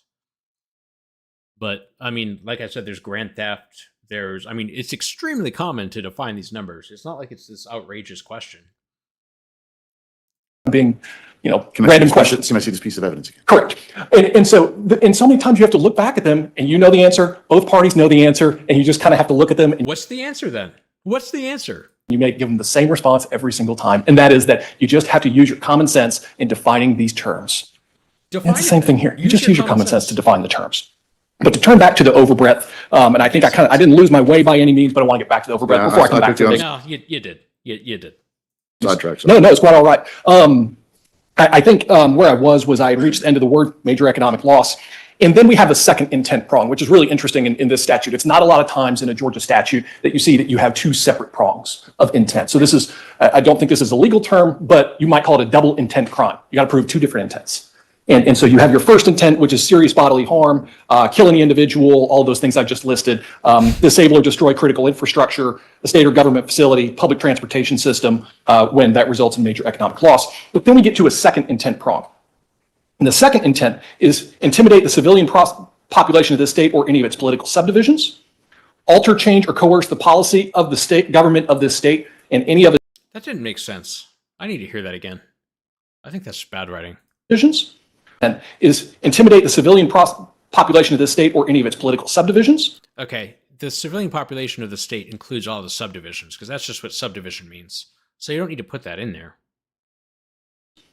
Alter, change, or coerce the policy of the state government of this state and any of its political subdivisions by intimidation or coercion. And the third one is affect the conduct of the government of this state or any of its political subdivisions by use of destructive devices, That one makes assassination, or kidnapping. Now, I think it would be difficult for someone to argue that it's overbroad by including destructive devices, assassination, or kidnapping. Those are pretty specific and probably not covered by the First Amendment. So I'll just kind of focus on the first two prongs there. The first is intimidate the civilian population of this state or any of its political subdivisions. And I would point the court to the Georgia Supreme Court indicating that if we're going to infringe on First Amendment rights, we've got to have a substantial reason for doing it. And if we take a look here at what they're talking about, intimidating the civilian population of the state or any of its political subdivisions, what it's saying is, hey, you can't use violence and you can't have these very serious intents to do exactly that, which is infringe on somebody's First Amendment rights or cause them to be restrictive in their movements or make them do something or infringe on their freedom is basically what it is. You can't infringe on someone's democratic rights to move around, to vote, to think, to speak, or anything like that. You can't set fire to things, to tell them to vote one way or do something or think a certain way while doing all that. You can't do that. So the second one is basically the same analysis, alter, change, coerce the policy of the government or the state, which is, of course, a democratic process. You elect these folks to make these decisions. And so you can't go in and shoot people, set fire to things with the intent of causing serious bodily harm, killing individuals, doing all of that to affect the the democratic process. You simply cannot do that. So while you may want to influence your elected officials, certainly you can do that. Letter writing campaigns, calling campaigns, protests, you can do all of that. You can do all of that. Of course, the government has the right to impose time, place, and manner restrictions on that. But you can do that. That is what the democratic process is for. You can run for office. You can be loud about it. You can wear T-shirts, bullhorns. You can do all of that. You can do all of that. The First Amendment protects every single bit of that, and it should protect every single bit of that. A mature society has a robust, protected First Amendment. But there's a line, and there's an old saying that my right to the freedom of speech ends at the tip of your nose, which means that as soon as you start doing violence, your First Amendment starts going away because you cannot do that. I don't think that's how that saying goes. Like, the freedom of speech doesn't really stop at your nose. That'd be more like freedom of expression, if anything. And that's what this is really getting at right here. And if I may turn to the vague standard, the standard for vagueness is it's unconstitutionally vague if it describes conduct in a manner so unclear that it leaves intelligent people uncertain as to the limits of the application, or if it's void for vagueness, if its terms invite arbitrary or discriminatory enforcement.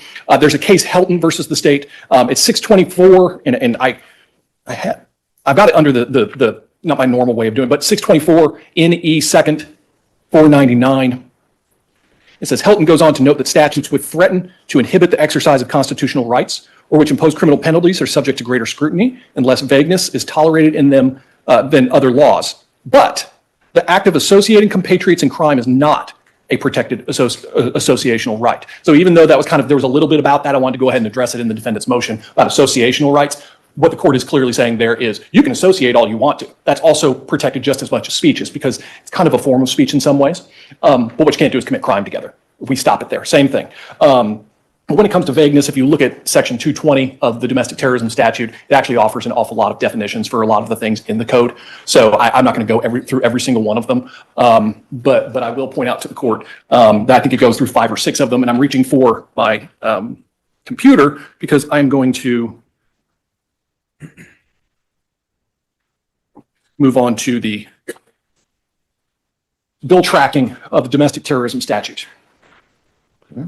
The domestic terrorism statute was introduced in the House on February 21st. And Your Honor, I'm going to be honest with you, I'm going to be talking for a few minutes more up here as I go through this, just because I want to walk the court through what happened with it. It was perfectly passed, and it was correctly passed. Because you're starting to speed up a little too. When people read, they speed up. Okay, I will slow down. Yeah, I will do that. And I'm going to give you a lot of dates as well, so I will go slow. February 21st, 2017, the bill was introduced in the House of the state of Georgia. The next day, the 22nd, 1.25. it was sent to the Public Safety and Homeland Security Committee. The next day, the 23rd, it was read in the House a second time. Is it a House bill or a Senate bill? House bill. It was a House bill? Yes, it was House Bill 452. Thank you. Second reading on the 23rd? Yes. Okay. On March 3rd of 2017, it was favorably reported out of committee as substituted from the committee. So they made some changes in the committee here. They made some changes in the committee hearing, and they reported it out as favorably substituted. That's not a failure.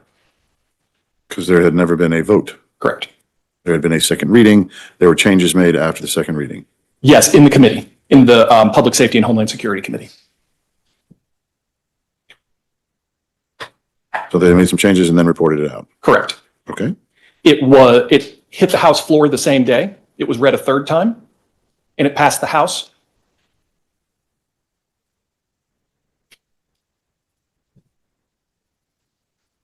It was also on March 3rd? Yes, Your Honor. Okay. On March 6th of 2017, and just to be clear, that same day it was transmitted to the Senate. It says in-House, read third time, passed House to Senate. So it was transmitted to the Senate the same day. Okay. Okay. On February 6th of 2017, March 6th. March 6th of 2017, my apologies. All right. It was assigned to the Senate Committee on Public Safety.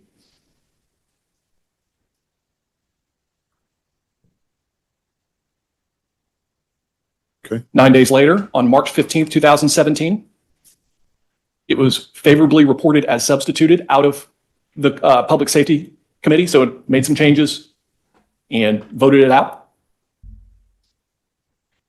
On March 16th, it was read second time in the Senate.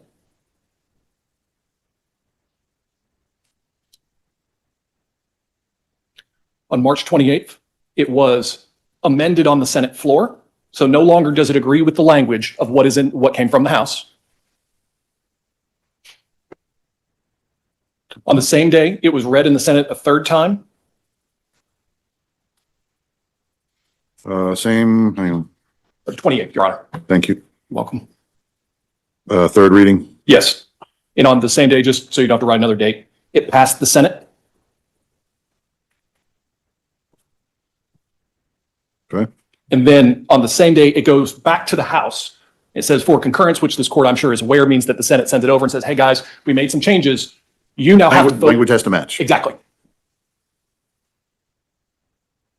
Okay. So the House, and I think that this is a distinction. Some folks might think that this is a failure that the House did not, because what a lot of times happens is it goes to the House and the House does what's known as insist. They say, no, our version is better, so we're not going to agree with you, Senate. But that's not what happened here. On March 30th, the House concurred in the Senate amendment, but added their own amendments. So they said, yes, Senate, we like your version. This is good. We're going to add some more stuff to that. Okay.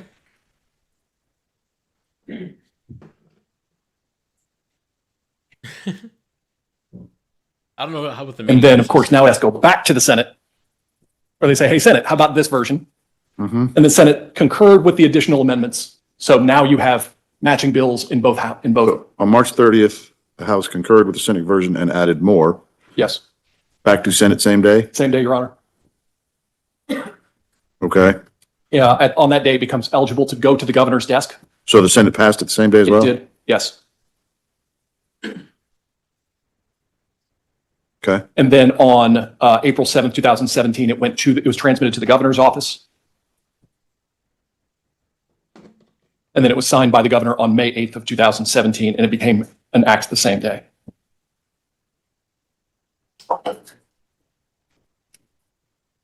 Okay. Do you wish for me to go through the 2023 amendment to it? Well, first, let me ask Mr. Cohen. Mr. Cohen, you there? I am here, Your Honor, thank you. Okay. When you were talking to me about, He was ready to cook. well, the procedure and they didn't get the vote, were you talking about the 2017 initial passage of the bill? Or were you talking about either, I think it looks like there's an amendment in 23 and another one in 25. Are you talking about one of the amendments?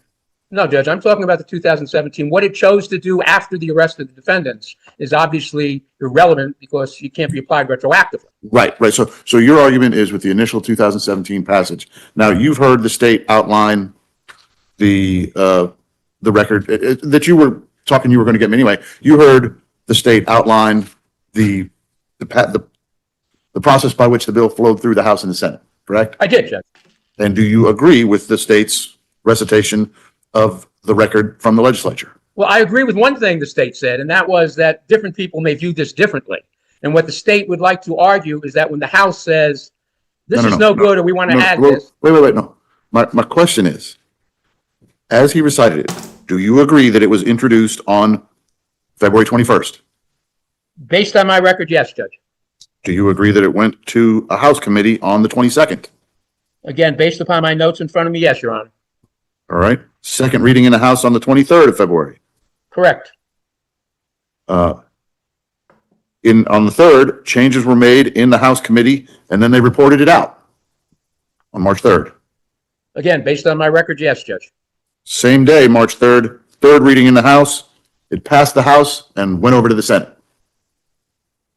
Again, procedurally, that's correct, Judge. Okay. And in case you haven't guessed, I'm going to go through every date that he gave me. March 6th, the Senate assigned it to their Public Safety Committee. Correct, Judge. All right. March 15th, changes were made and it was reported out of the Senate Public Safety Committee. Correct, Your Honor. And on the 16th, second reading in the Senate. Correct. All right. Amendments on the 28th, amendments were made on the Senate floor. Correct. Same day on the 28th, third reading in the Senate. Correct. And also on that day, it passed the Senate and then was sent back over to the House. Correct, Judge. On March 30th, the House concurred with the Senate version that they received, but also added more amendments. That's March 30th. Well, Judge, my disagreement is with the word concurred. My view, my interpretation is that they said, no, we don't like this. You have to add the following, and added the following. They made amendments. Correct. Okay. And then they sent it back to the Senate. Yes. All right. The Senate passed on the same day. The Senate passed what they received from the House. You agree with that? I do, Judge. Okay. So it sounds like now that everybody agrees on the flow of this bill through the legislature, what your argument, correct me if I'm wrong, Mr. Cohen, is what the state asserts is a concurrence and then an addition of an amendment. You would categorize that as I'd be sorry. it failed and they sent it back with new stuff? Correct. That's your failure point? No, my failure point, Judge, is, and again, I will get to the court. I apologize. It's my mistake. Some references that there was a vote down and a request that certain changes be made, and the changes were then made. And then it went to the Senate. It then passed. So Okay. you're saying before they concurred and added, they voted the Senate's version down. Correct. Mr. Fowler? Do you have anything? And the legislative history from Lexis that I'm looking at, and if the court pulls it up as well in its research, I see nothing in there with that. I'm happy to look at, there are a lot of things that can happen to a bill along the way. There are a lot of different things in Robert's rules as well, or I'm not sure if that isn't encompassed by Robert's rules, to be honest with you. It may be something slightly different. But there are a lot of things that can happen in the meantime, such as introduction of amendments, all of that sort of stuff. So I'd like to see what Mr. Cohen has. But as far as I can tell from the legislative history, there is nothing in here that suggests that the bill was ever voted down.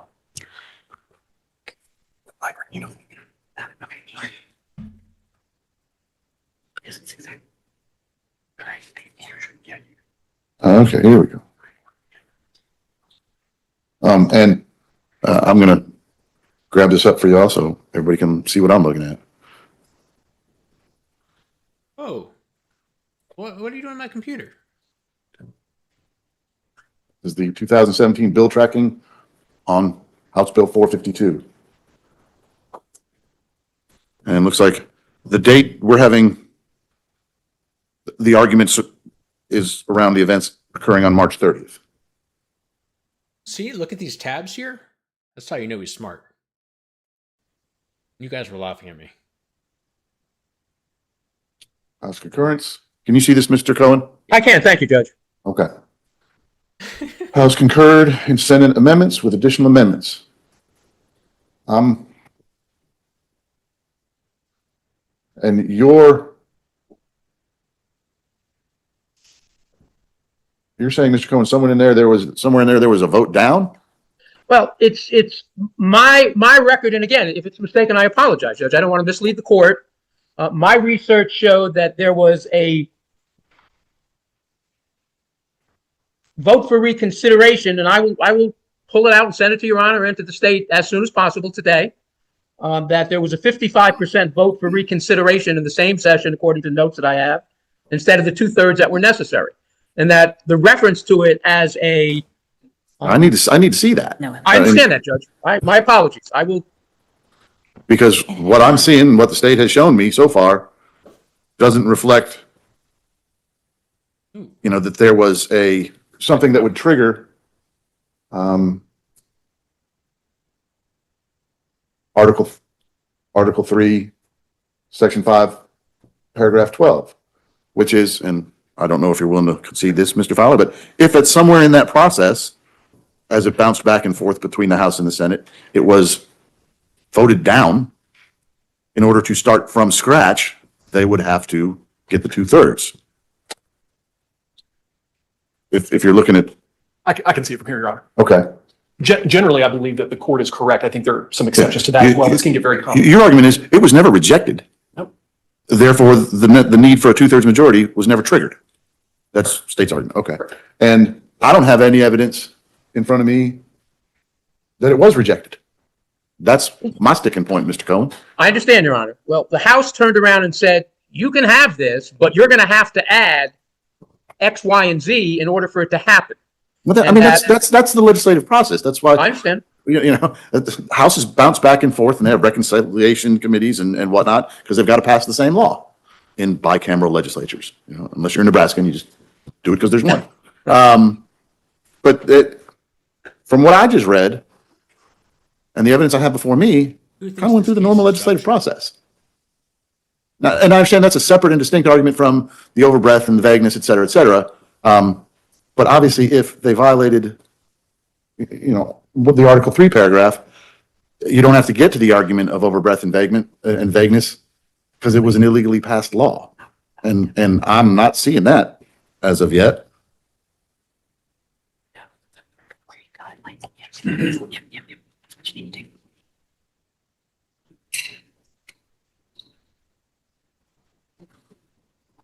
I got this guy from the shelf for like 2 years ago or so. He was on sale.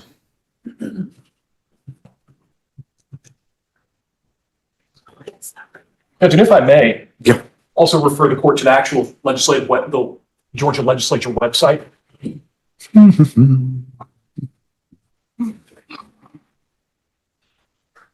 He's my baby. Legis.ga.gov. Yes, Your Honor. And instead of trying to search it through there, I can give you the entire URL that'll get you straight there. Oof. Okay, what comes after gov? /legislation.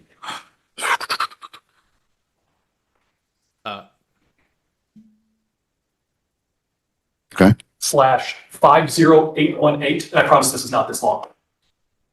okay. I don't know what we used to call it, but I guess we now call it hashtag 15404, and that's the end. We called it the pound sign. That's what it was. Pound sign 15404. Yes, Your Honor. And Mr. Cohen, I don't know if you're following on your computer, but I'm I not am, sure. Judge. Okay, I'm gonna share mine anyway. They're just hacking me.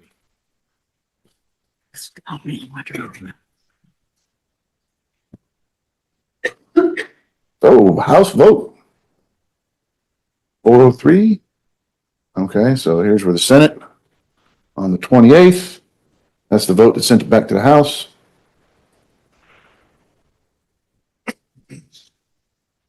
He's trying to open another tab. Look at this guy.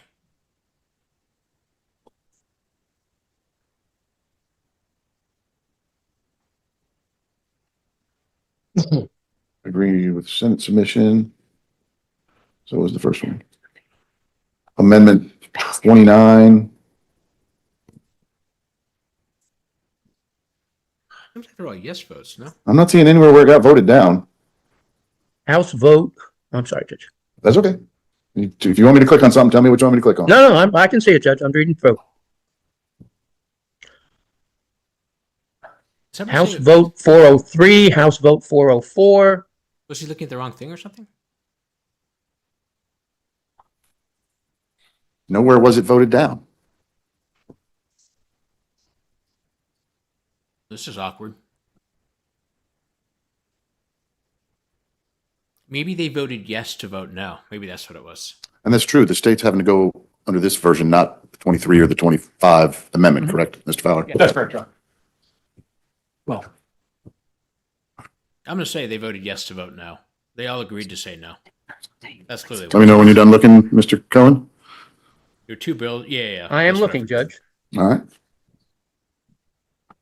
And that's okay because the other because there are 61 defendants and there are 55 others.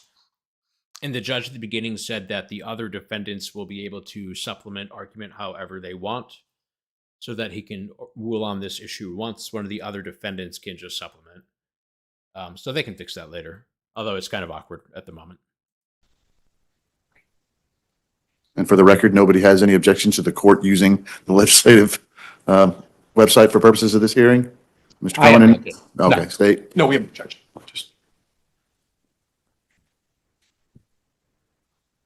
You're gonna let me take, Why does it say House first readers, second readers, third readers, but then it's Senate is third read, Senate read second time, Senate read. Why is it readers in the House? But you know what? judicial notice of this, It doesn't matter at all. if that's what you want to call it? we'll call it that. Yes, Your Honor.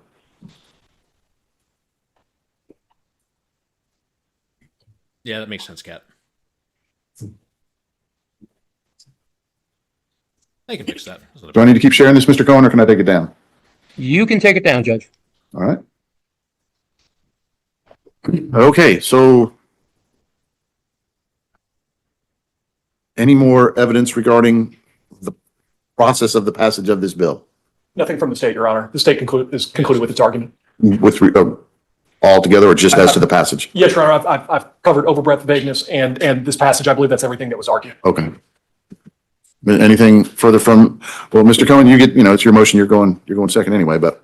Yes, Judge, I would, apropos the discussion Your Honor had with the state over what is significant monetary damage in the context of $1 billion budget versus a police car, I would urge the court that the state's argument as to the constitutionality under vagueness and overbreadth is an as applied.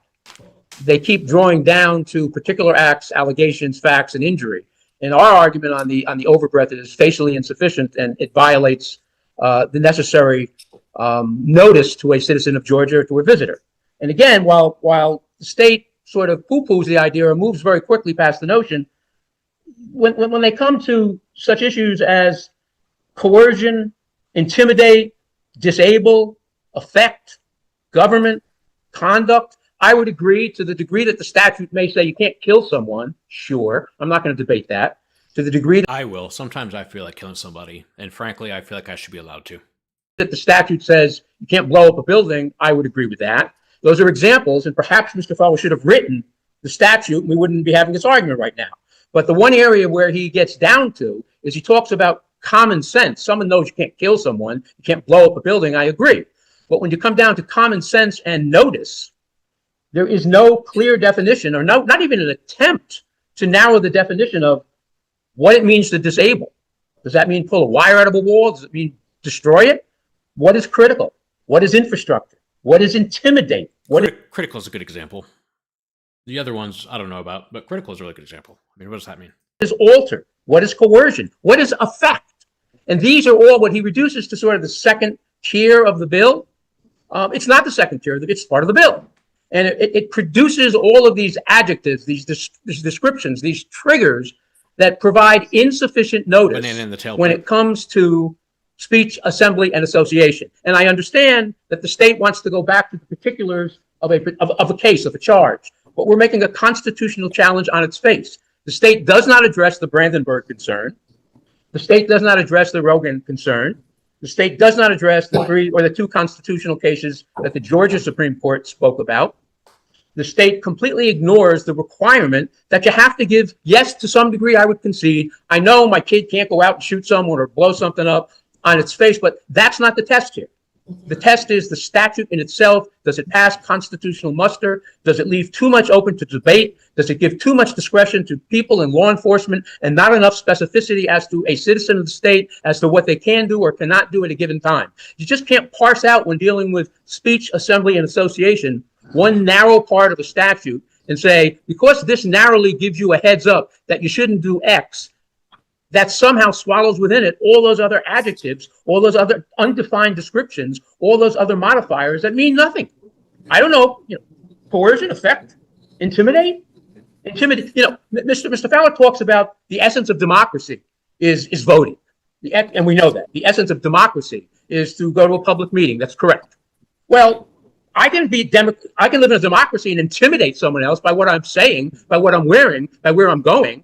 I could try to coerce my representative or a local or state representative by screaming or shouting or yelling or demonstrating. That's not the same thing. That's the problem with the statute. And that's why Brandenburg, and that's why Humanitarian Law Project, and that's why the state Supreme Court cases say you got to keep this narrow and focused so that citizens know with some clarity. And yes, there's obvious, but there's also that which you don't know, which is ambiguous. And then ultimately the problem here with these terms, it's left up to the police to describe. It's left up to the state to describe, to decide what's good, what's bad, what's acceptable, what's not. And that doesn't pass constitutional muster under the Georgia Constitution or the United States Constitution. Thank you, Judge. Hold on. I'll look at that, but all protest / political speech is to affect the political outcome. That's the very nature of that speech. I think what Mr. Fowler, correct me if I'm wrong, Mr. Fowler, and he's fine with all that, but this is where he started talking about the double intent. You can do all of that, intimidate, coerce, that's fine. That's kind of the nature of political speech. You cannot use crime, which is the first intent, to do so. So the second part isn't illegal without the first. If you don't have the first intent, you don't get to the second one. Mr. Fowler, does that sound about right? I agree. That's kind of the double intent prong I was referring to. It's an and, not an or. Yeah. Judge, I'm sorry. It's okay. I don't mind it. You want to giggle at me? Go ahead. Judge, I don't want to slip into an as intended. And I realize the RICO statute has been dropped or has been dismissed at this point. But when you take a look at the people's theory. The court has found a procedural flaw in its methodology. Yes, Judge. Yes. But just to go back to that, Your Honor. Mm-hmm. Again, it hasn't formally been dismissed yet. You take a look at what, the people stand before the court and say, Judge, we're really limiting this to severe acts of violence. We're limiting the overt acts to all sorts of, obviously criminal activity, to weapons, to arson, to, things like that. But yet, when you take a look at what their allegation with the indictment was, It's filled with the very thing that Mr. Fowler says is protected activity. Promote, spread, recruit, narrate, word of mouth, take action, criticize, discuss, contact, delegitimize. So they want it both ways. They want to argue that we have a safety valve as law enforcement, and we get to keep this limited. And these are used as overt acts in furtherance of the conspiracy, and they were overt acts in furtherance of the RICO charge, and overt acts in terms of other charges. They want to say, no, Judge, law enforcement knows we can limit it to just robbing a bank, blowing up a building, or shooting someone, but yet they weave into their indictment, their charging documents, their arguments, their submissions, a whole host of peaceful, nonviolent, protective activity. And that, whether it's a double intent statute or not, is where the problem is, because you've got to give citizens enough notice out of the box that there's a line to cross. Brandenburg has it when it comes to the statute. This statute does not. Okay, here's the count two. Hang on. Count two was used as an overt act, wasn't it? It was. Okay. But there were special demurs to other domestic terrorism charges that occurred in January. January is Correct, yes. Okay. And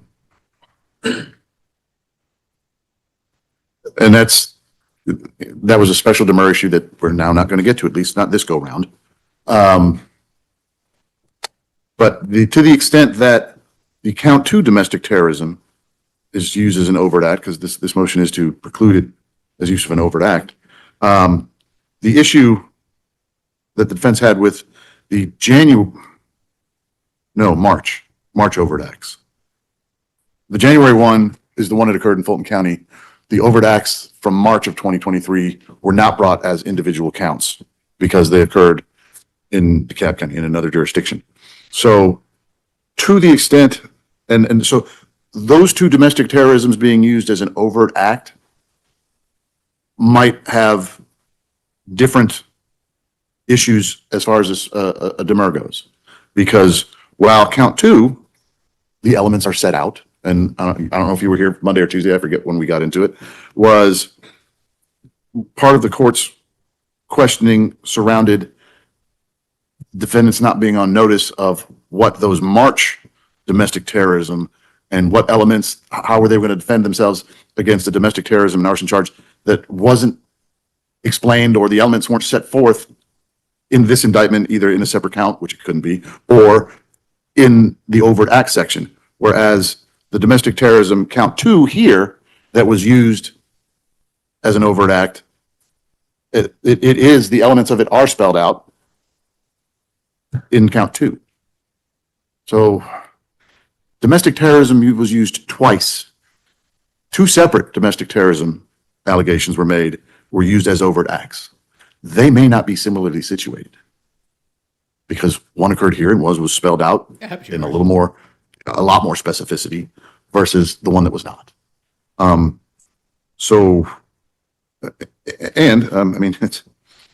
it's not being used as an overt act anymore because count one, is, as you well know, the court's intent is to set that aside. So my question is to you, you're arguing that, hey, they're arguing as applied, it's fine. You're arguing as it's written, it's not fine. Right, Mr. Cohen? That's correct, Judge. All right. You've given me Brandenburg. You've given me State's given me Williams, Fielding, Helton. You've given me Brandenburg. You gave me a couple other ones, Mr. Cohen. You want to give them to me again? Sure, Judge. I also gave you Ward Brock against racism, 491 U.S. 781. I also gave you Humanitarian Law Project in 2010. Under Georgia law, I gave you State v. Can you just give me the sites, please? Oh, I'm sorry, Judge. Let me. Easiest way for me to find them. Okay, let me. Can I provide to your court clerk as soon as we're done the specific site in my argument page? I just put, You can send an email to Mr. Fowler and Ms. Parsons. Yes. Yeah, it's on page 12 of our On page 12. Okay. okay. Do you want the site? It's on page 12. I also list Judge State v. Miller, 260 Georgia 669, 1990. I list Cunningham v. State, 260 Georgia 827. I will send the sites for US v. Stevens, Sabra v. US, and NAACP v. Button. And then Sessions and DeMaio, I will send you. I will also send you, I'll send them all, Judge. I've got the Johnson case. Okay. And finally, I have US v. Reagan, which is 314 US 513. Okay. Okay. All right. Anything further from either side with regard to this? Not from the state, Your Honor. Mr. Cohen? Not for me, Judge. I understand I have a colleague who wants to, I'm not. Mr. Schwartz is standing. Judge, just a point of orientation. So it's Mr. Carroll's motion. We're going to supplement the motion with the voting record that we were talking about. But briefed pages 15 through 17 discusses the answer that Mr. Cohen was looking for regarding the down votes on Senate Bill 1. That's why we can't only look at this single page on 452. So we'll supplement with what you've asked for. Thank you. Okay. All right. Nothing further on this one? Okay. Mr. Cohen, good luck getting proper ID. I've got my appointment coming up, and Judge, I'd love to see you in person. I hope I don't have to. Fair enough. I get that a lot. No offense taken. Thank you, Judge. Thank Been an you. honor. You're excused if you or you can stay. It's up to you, sir. Thank you, Judge. Okay. Let's take 10. And then you guys want to come back and be heard on 18? Just 18, yes, sir. Okay. I need 10. Thanks. All that is. They're on that topic. The song that keeps playing today. Ooh, Never Eagles. It's mostly. what do we hear? It's not funny. In short, it's in home.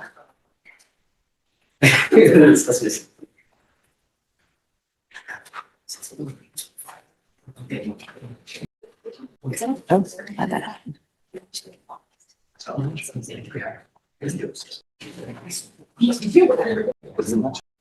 All the days I have sports. Okay, I can't hear that. I'm not gonna listen to that. But, you know, probably be more careful. Thank you, Your Honor. Those glasses are awesome. Okay.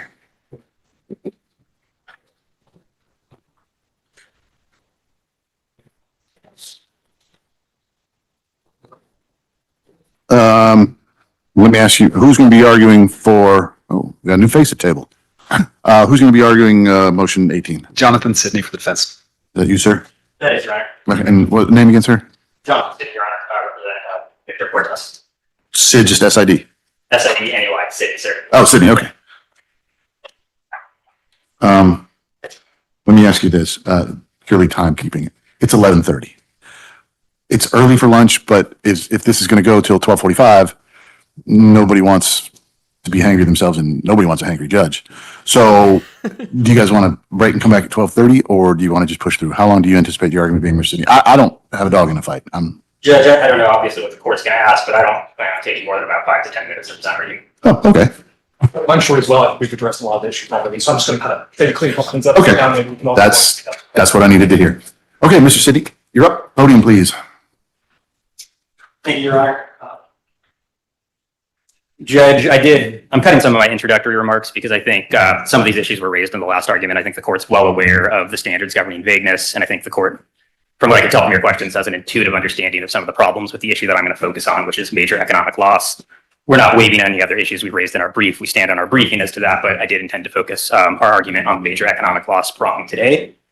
Judge, I think there's one framing case, United States versus Williams, that indicates, I think has some pretty instructive language here. The statute should be struck down as unconstitutionally vague where the culpability of a defendant's conduct is based on language. Oh, yeah. Sorry about that. So you heard me say, when people start to read, they start to really pick up steam. Slow down a bit, Judge. Judge, this is at page 5 of our brief, too, if the court needs to reference it. Statutory language is impermissible when it calls for a, quote, wholly subjective judgment without statutory definition, narrowing context, or settled legal need. And the reason why we're starting here is because I think it's the most straightforward and simple problem with the statute, in my view. Major economic loss is not a term that's defined. It's not defined by statute. It's not defined by narrowing context. It's not defined by settled legal meaning. Judge, if you perform a Lexis or Westlaw search for major economic loss in the state of Georgia, you're not going to turn up any cases. There's not something that we can look to the case law for guidance on here. As a result, Your Honor, both on its face and as applied to Mr. Carroll and his co-defendants, This is not a statute that provides fair warning that specific conduct is prohibited or sufficient specificity so as to not encourage arbitrary and discriminatory enforcement, because nobody can really tell you what it means to be major. I do want to focus the court's attention on two specific controlling authorities that we think are virtually dispositive of this issue. They're both cited in the brief. I do have copies if the court wants physical copies to review. Okay. So first, Judge, is the Johnson case, State versus Johnson. I should be clear. There's a federal Johnson case too. That's the case cited at pages 12 to 13 of the brief, 270 GA 111. It's a 1998 Georgia Supreme Court case. There, the defendant brought a challenge to a statute that required a driver who's involved in a highway accident to move their vehicle unless the accident involved injury, death, or, quote, extensive property damage.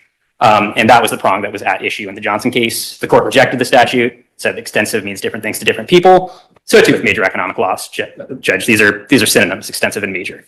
So the court in Johnson says that defining extensive involves answering a series of questions. Does the term depend on the extent of physical damage to a vehicle? If so, what percentage? What type of damage? Does this depend on the cost of repair? If so, how much cost is needed to make the repair, the damage extensive? And because reasonable people are going to differ in their answers to these questions, the Georgia Supreme Court struck down the statute, finds it unconstitutionally vague. And we really, Judge, we have a similar set of questions here. Some of them are laid out in our brief. I'm not going to repeat those here, but there's some more questions that aren't answered.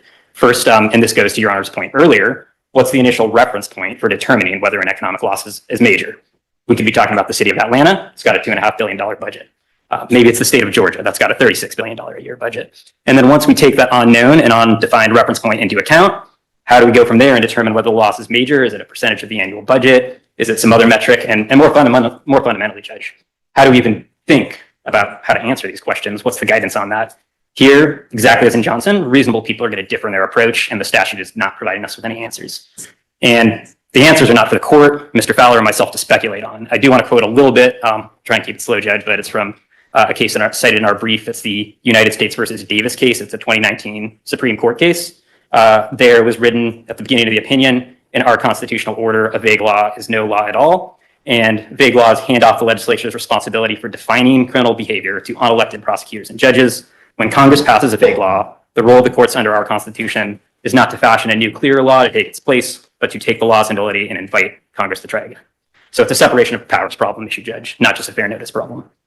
The second authority, Judge, that we think really compels dismissal in this case, it's the Cohen Grocery case. That's a 1921 Supreme Court case. That's also cited at pages 12 to 11 of the brief. It's a century-plus old precedent, but it's actually been explicitly reaffirmed recently. It was cited extensively in the other Johnson case, Johnson versus United States. That's the 2015 Supreme Court case at page 12 of our brief. In Cohen Grocery, Judge, there SCOTUS held that there was a law, it prohibited grocers from charging an unjust or unreasonable rate. SCOTUS said that's void for vagueness. There's no ascertainable standard of guilt. We don't know what that means.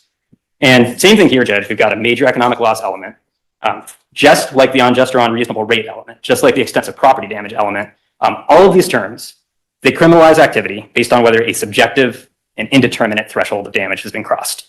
The court, respectfully, Your Honor, you took my example earlier. The legislature certainly would not have passed a statute distinguishing misdemeanor and felony theft based on whether the theft is major, because you can't delegate that legislative determination to an unelected judge, respectfully, or a jury, or a prosecutor, or a law enforcement officer. I'm an elected judge.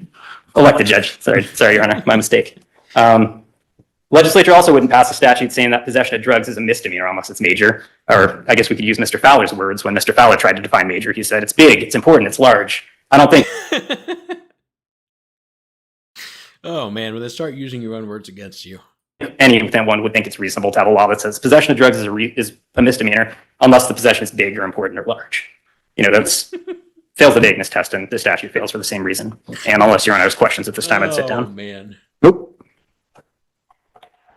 It's big. I'm not going to waste the court's time. The court's already heard the argument on this. And so if the court has any questions, I'm happy to answer them. But we already kind of went down the vagueness. Sounded like the same argument to me. And I don't mean disrespect to Mr. Sidney when I say it sounds like the same argument. I don't think my tone was good when I said that. So with that in mind, same argument I had earlier, Judge. Okay.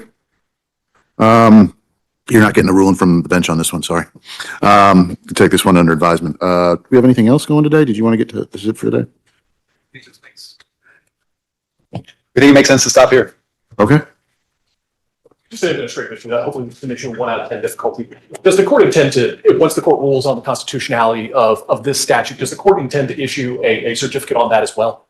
Oh, yes. It's all because of the way that one is constitutional and the other one is statutory interpretation, would the court be willing to issue two different certificates just in case one has to go all the way up first and the second one goes halfway? I would say halfway, as though it's only halfway, but the court knows what The intermediate. There we go. That's There what you I'm go. looking for. I'm happy to do that. I appreciate that, Yeah, Judge. just- Thank you. yeah. Any objection from the defense on that one? I mean, it's the Supreme Court's discretion. They're gonna, whether it's two or one, they'll decide if they want to take both. They have to take the second. Well, but he's also talking about the Court of Appeals. That's what I mean. Yeah. It You said doesn't, Supreme I don't Court. think it makes a difference. No objection. Okay, there you go. That's the answer I was looking for. If that's all? Judge, do you want to discuss discovery? No. Okay. Thank you.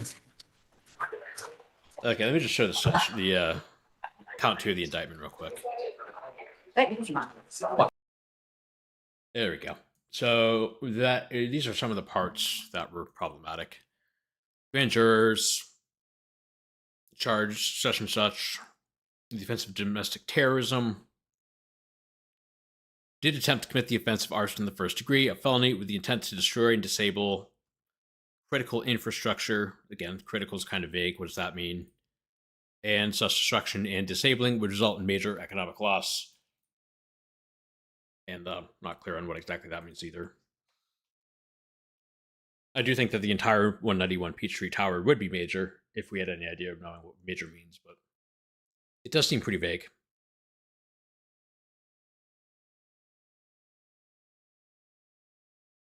Acts are intended to intimidate a political subdivision, to wit, the city of Atlanta.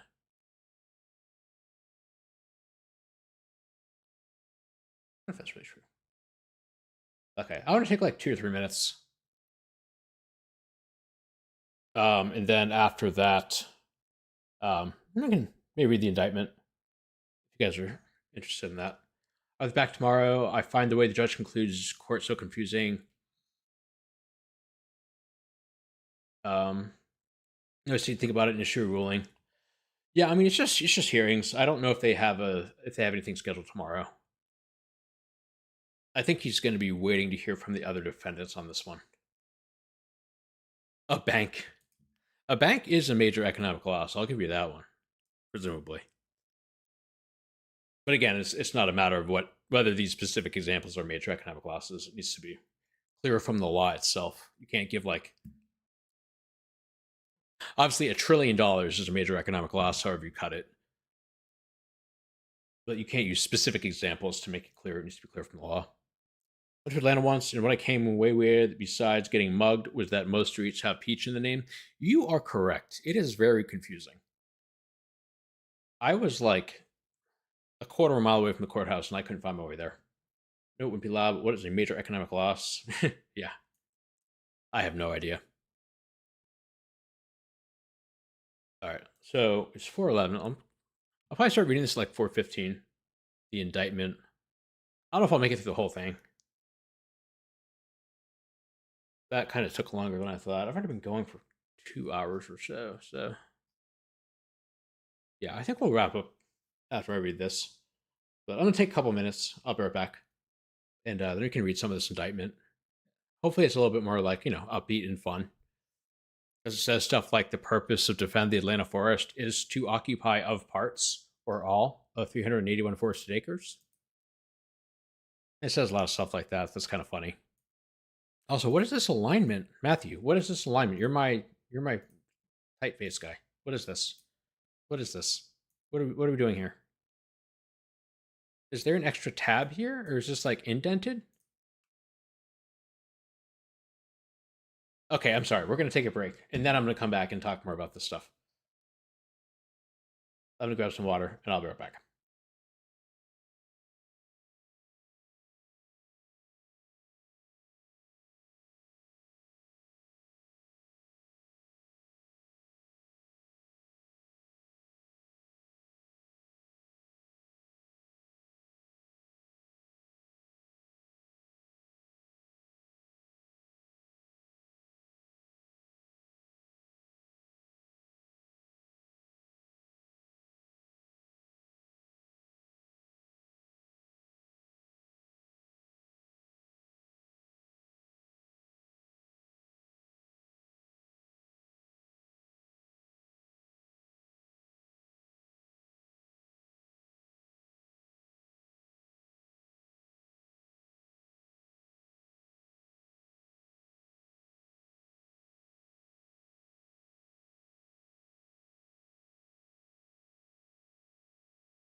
I can't remember what I was saying. I think I was saying, I don't know. It's crazy. Like, there's a lot of variance day to day on like how many people are here. And also, I said, I am going to cry in front of you. And I said, this, I guess this kind of is like my job to some degree. Kind of crazy. Hopefully, I'll be a lawyer at some point too.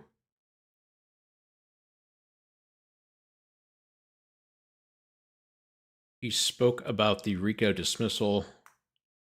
Yeah, let's watch that real quick. Get that up. Ah.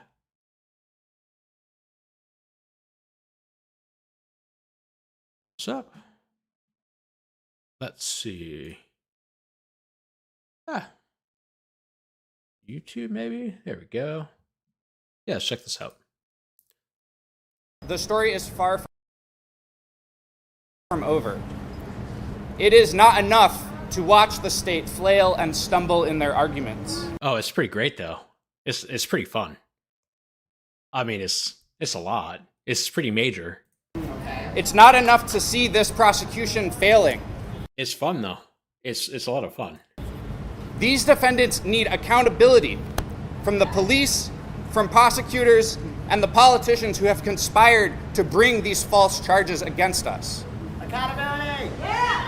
Accountability! And it's not just us. Jack Mazurak needs this accountability. Right. Tortuguita and their family need this accountability. Yes. The public, broadly, needs accountability.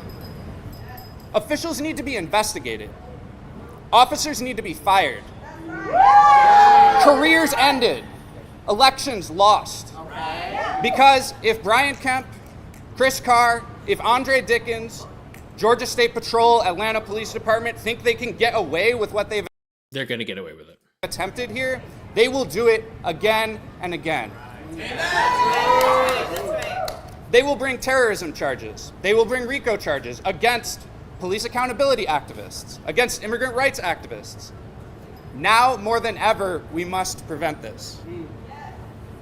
Some civil suits for malicious prosecution have already been filed, and we expect many more. Tortuguita's family continues to pursue their wrongful death investigation. We look forward to these cases winning in court, but more importantly, to uncovering the full scope of the conspiracy against free expression and dissent. Yes, sir. To be clear, this is not the end of this case, but it is the beginning of the end for the organized criminal enterprise which has caused untold damage to activists, communities, to democracy itself. All to build Cop City. We will not stop. Oh, he stopped. It seems like he did stop, actually. As you all are aware. Oh, God. Oh, God.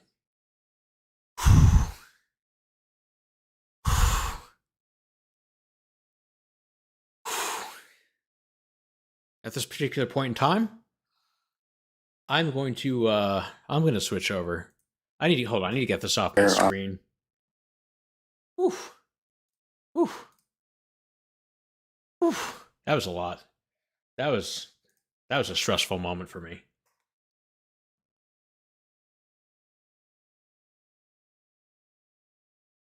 It's not easy. It's not particularly difficult to get me triggered, particularly on something like that. Okay, here we go. I'm probably not gonna get through this whole thing because it took me like 3 hours just to read 25 pages last time. But let's see here. Purpose of defend the Atlanta forest. This first sentence is really something else. Oh, hey, Wendy. The purpose of defend the Atlanta forest is to occupy of parts or all of 381 forested acres in DeKalb County that is owned by Atlanta Police Foundation and leased by the City of Atlanta for the purpose of preventing the construction of the Atlanta Public Safety Training Center. I don't think it's leased by the City of Atlanta for preventing the construction. I think they actually lease it to construct it. But I know what they're trying to say. Each individual charged in this indictment, knowing joined.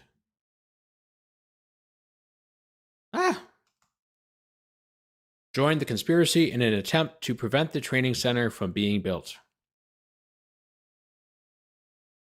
That conspiracy contained a common purpose to commit 2 or more acts of racketeering activity in Fulton County, elsewhere, and in other states. It seemed like the purpose was to prevent the training center from being built, but whatever. Okay. Defend the Atlanta Forest. Defend the Atlanta Forest is a self-identified coalition and enterprise of militant anarchists, eco-activists, and community organizers. Based in Atlanta, this you just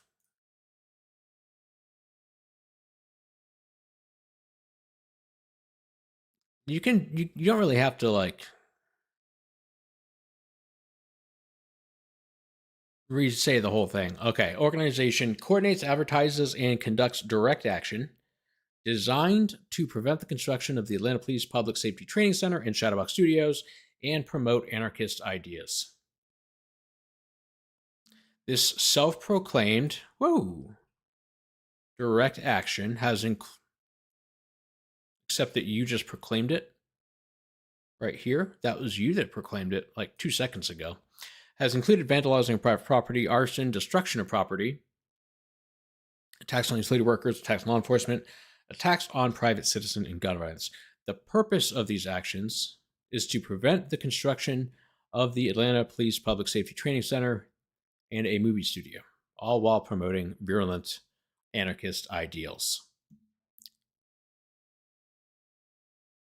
Didn't you just say the purpose like a second ago?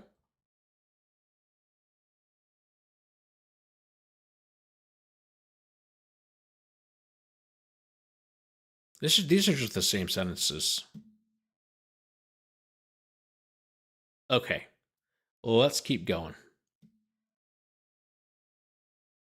Anarchy background of Defend the Forest. Anarchy is a philosophy that is opposed to forms of authority or hierarchy. Beginnings of anarchist ideals date back centuries. Though usage of the term anarchy did not exist until the 1800s, which, if you notice, is actually back centuries.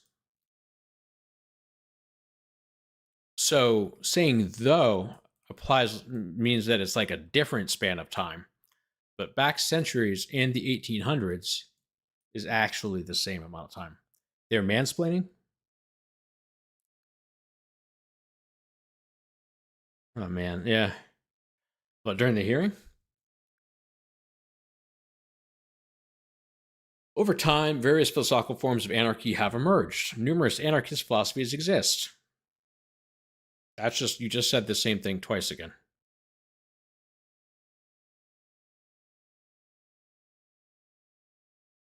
Though anarchists are not required to subscribe to one particular belief. Rather, the notion of anarchy, being grounded in an anti-authority mindset, primarily targets government.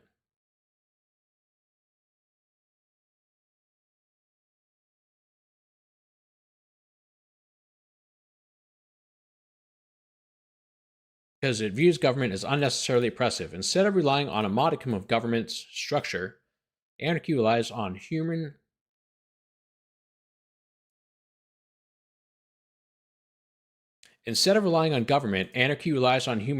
association instead of government.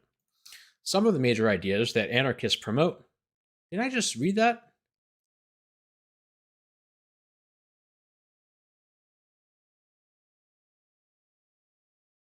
Oh my God, okay. Some of the major ideas anarchists promote include collectivism, mutualism, mutual aid, and social solidarity. And these same ideas are frequently seen in the Defend the Atlanta Forest. Collectivism is the idea that individual needs are subordinate to the good of the whole society. That is, decisions are made based upon what is best for the group and not necessarily what is best for individuals. is you're just explaining what you said. In embracing collectivism, individuals are expected to sacrifice personal income, liberty, or property if it benefits society as a whole. The decision of whether an individual should sacrifice their own individual needs is not made by the individual. That what? Rather, in a true collectivist society, the society as a whole decides whether the individual must forfeit their own needs or property.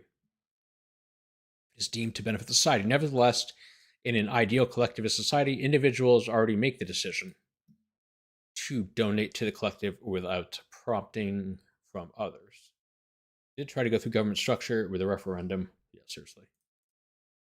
Mutual aid is a term popularized by anarchists to describe individuals. I don't think that's right.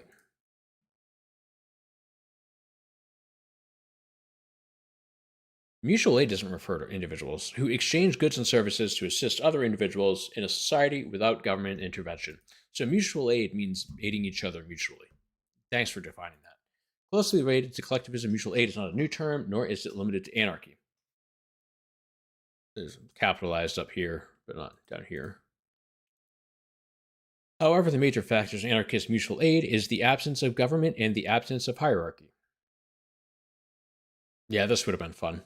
Instead, an anarchist belief relies on the notion that once government is abolished, individuals rely on mutual aid to exist. In doing so, anarchists believe... What? In doing what? What are anarchists doing? What do you mean? Okay. Anarchists believe that individuals will work together and voluntarily contribute to their own resources to ensure that each individual has its own needs met. Social solidarity is another term that is embraced by anarchists that is tied closely to mutual aid and collectivism. Social solidarity is the idea that individuals can live together without government and can provide for each other. The notion of social solidarity relies heavily on the idea of human altruism, that is, individuals will voluntarily offer goods, services, and resources without anything compelling them. Anarchists often shorten the term social solidarity simply into the term solidarity. It is frequently woven into the speeches, statements, and writings of anarchists. In addition to the term solidarity and other anarchist terms, anarchists often weave the term mutual aid and collective into their jargon and writings. No, see, this would be jargon. That's what jargon means. They're not weaving their jargon into their jargon. But in any event, violence is part of the anarchism in some anarchist beliefs, but not all of them, apparently. Viewing their own violent acts as political violence, violent anarchists, it's a lot of violence. That's 3 violences in like 5 words. 1, 2, 3, 4, 5, 6 words. So 50%. Good Lord, look at this.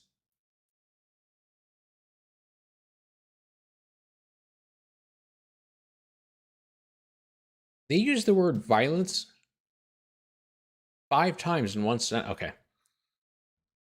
Anarchists attempt to frame the government as violent oppressionists, thereby justifying the anarchists' own violence. Indeed, the belief is that the government is engaging in a form of violence by denying individuals basic needs through capitalism, government action, and law enforcement by police. Anarchists often point to law enforcement as one of the chief violent actors. They accuse the government of using law enforcement to oppress social change, and they view the structure of government as inherently oppressive and violent. As a result, violent anarchists often engage in violent activity towards law enforcement, and it is justified because... Please put this... Oh, thanks, guys. Please put this PDF through an AI checker. This part feels like early AI. Definitely possible. Oh, thanks, Wendy. I really appreciate it. Oh, wait, I missed one. So yeah, I tweeted about this particular sentence right here. As a result, violent anarchists often engage in violent activity towards law enforcement, and it is justified. And it is justified because of the anarchist belief that the ends justify the anarchist means. So in their own indictment, they're saying that violent anarchy is justified. Think about that. But yeah, thanks again, Wendy. And I need to figure out how to like emphasize super chats more. But I really appreciate it. A local anarchist supporting the Stop Cop City movement, so not necessarily anybody in this case, recently wrote as such: the movement's militant direct action, land occupation, and sabotage of construction machinery not only kept the struggle alive, but shifted the Overton window when it comes to how even nonprofits are willing to engage the struggle. Asked about the sabotage of construction and police machinery, the referendum campaign, notably headed by nonprofits, electoral organizers, has continuously reiterated support for diversity of tactics and a stark departure from many nonprofits' more risk-averse approach to political action. Through a combination of tactics, the Stop Cop City has built a united front against Cop City that is willing to fight by any means necessary. Just as with tactics that directly engage the system, much of the militant direct action has also heightened contradictions and exposed hypocrisies, thrusting fundamental questions into public consciousness. Are we more concerned about the violence of destroying construction machinery and police property, or about the violence of capitalist exploitation, environmental devastation, and police murder? What do we do when it's liberal Democrats rather than Republicans who are leading the efforts to destroy an urban forest, suppress residents' rights to vote, and expand the police state? Do we truly believe that Cop City is a matter of life and death? And if we do, what are we willing to do to stop it? Well, this is definitely a block quote because even if you disagree with it, it's definitely better written than everything else. As noted by the anarchists above, the militant anarchists. We need a different color for anarchy. Let's do red. Make the Soviet Union happy. Here we go.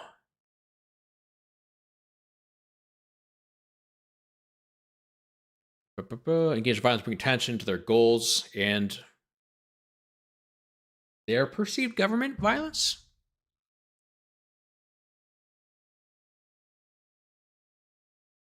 Let's just stick with highlighting violence every time we see it. But political violence is not simply a philosophy. Defend the Atlanta Forest has put the philosophy into action. Indeed, in one example, a known Defend the Atlanta Forest arsonist was recorded complaining that there were not enough violent members in protests against the training center. So doesn't that mean that, like, the person's complaining that the members of Defend the Atlanta Forest aren't doing anything violent? That seems like a problem. It seems like it should be the other way. It's like, damn, people are doing too much violence. Ooh, I missed one. The spread of anarchist ideas is conducted through word of mouth, internet, and written form.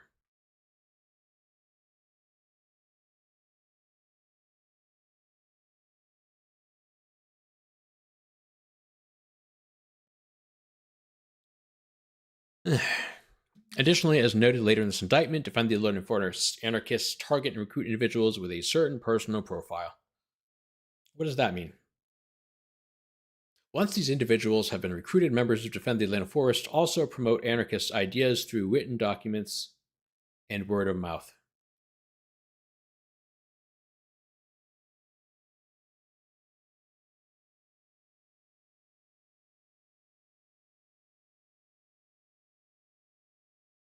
A leading anarchist member of Defend the Atlanta Forest. How do they have leaders? I thought they didn't like hierarchy. Didn't they say that like a second ago? Wasn't that like the first thing they said? Yes. See? What? Anarchy is a philosophy that is opposed to forms of authority or hierarchy. A leading anarchist member. Sorry, I'm acting like I'm surprised. That is there, but okay.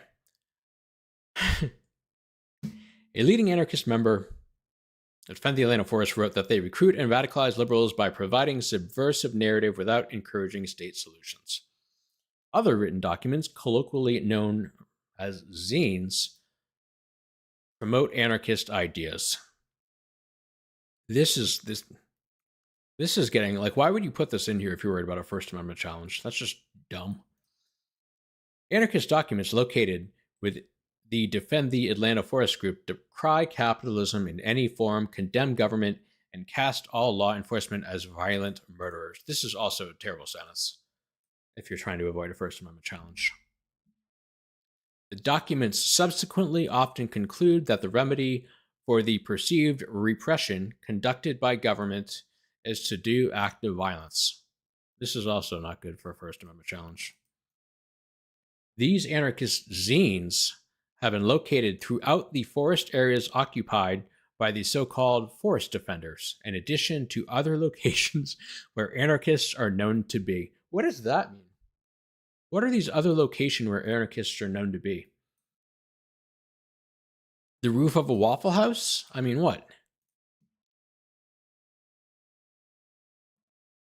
What does this mean? Do they need to prove that? Where are anarchists known to be?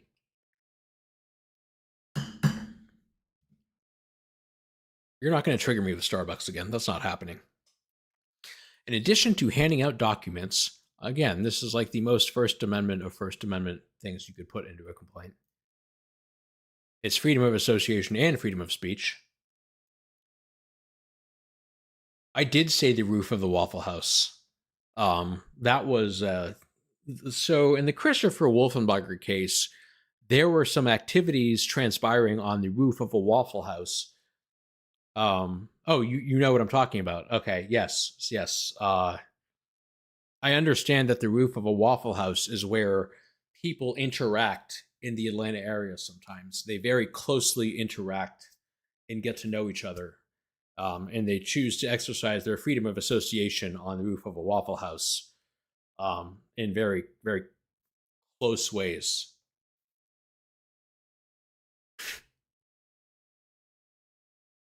Oh, like I still have like a stream I want to do on that case. Me and my friends meet on Wednesdays in the basement of a church. Now you're adding freedom of religion? That's the problem. Okay. In addition to handing out documents, individuals who join Defend the Atlanta Forest are offered financial, personal, and emotional support to remain loyal to the movement. That sounds nice. Indeed, the forest defenders are provided with Wait, what?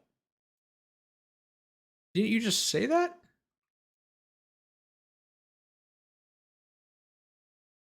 Okay.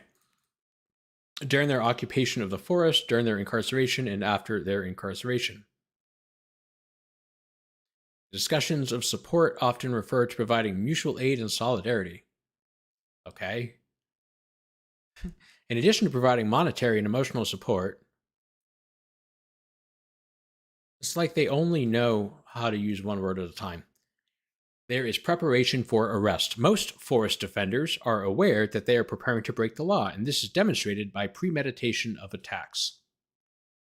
Preparation efforts, including efforts to avoid detection, plans to disguise their identity, and preparation in case of arrest, despite efforts to avoid capture. Preparation includes, but is not limited to, disguising their face, bringing changes of clothing to blend in after the crime is committed, hiding in crowds, and using technology avoidance devices such as Faraday bags and burner phones, and memorizing or writing the Atlanta Solidarity Fund's phone number on their body in case of arrest.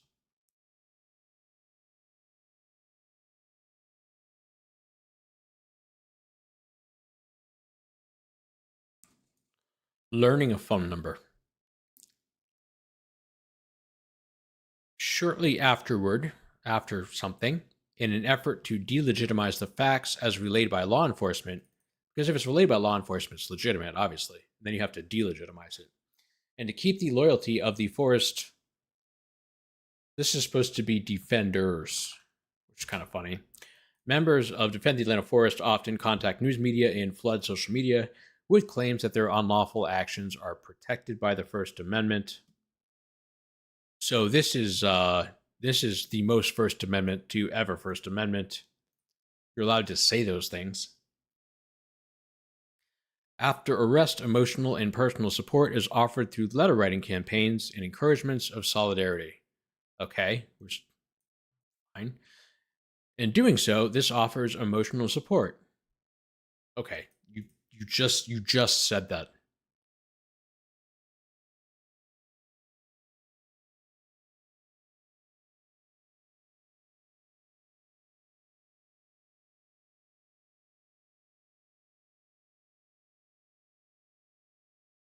They offer emotional support. In doing so, they offer emotional support and maintain the loyalty of the accused with the Defend the Atlanta Force movement. On the other hand, an accused that demonstrates potential disloyalty to Defend the Atlanta Forest risks losing all financial, personal, and emotional support that is offered. One example included a threat to refuse to post bail for an incarcerated Defend the Atlanta Forest arrestee unless he complied with Defend the Atlanta Forest's demands. Is this person a defendant in this case? And who made the demands? Are they defendants? These anarchist ideals and actions undergird the occupation of the forested area that will be the site of the Atlanta Public Training Center. Up here, they called it something else. Called it the Atlanta Public Safety Training Center here. And they called it. There's no way I can make it through all this stuff. My God.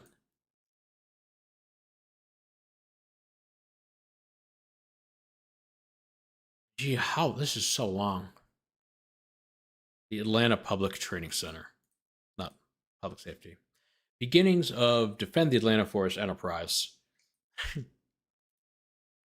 Before there even was a cop city or Defend the Atlanta Forest or need to defend the Atlanta Forest.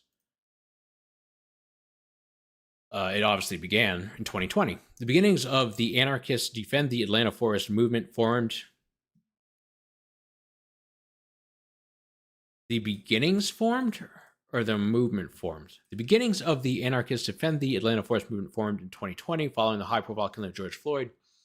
The weeks following Floyd's murder, Rayshard Brooks was killed in a Wendy's parking lot after Brooks violently concussed a police officer, stole the taser, and pointed the taser at another police officer while fleeing.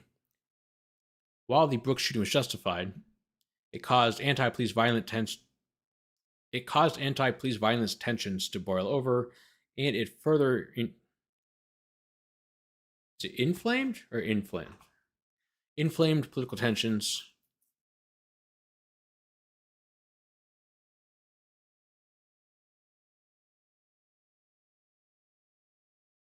Surrounding policing. As a result, nationwide demonstrations and protests increased, including the Atlanta area. Nearly all of the demonstrations centered around a message of anti-police violence that arose from a spate of high-profile nationwide police shootings. While most demonstrations landed within constitutional protection, I'm glad that you decided what's constitutional and what's not. Not all demonstrations were peaceful.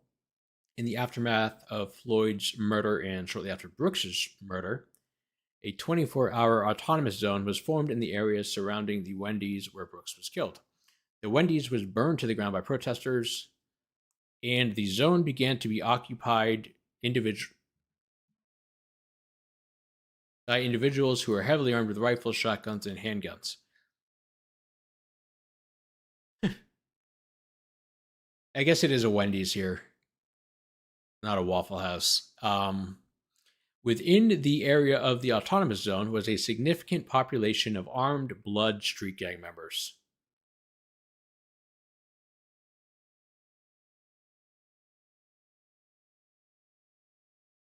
Of course there were. I guess Wendy's did have red hair, so that kind of makes sense. Was Wendy a blood?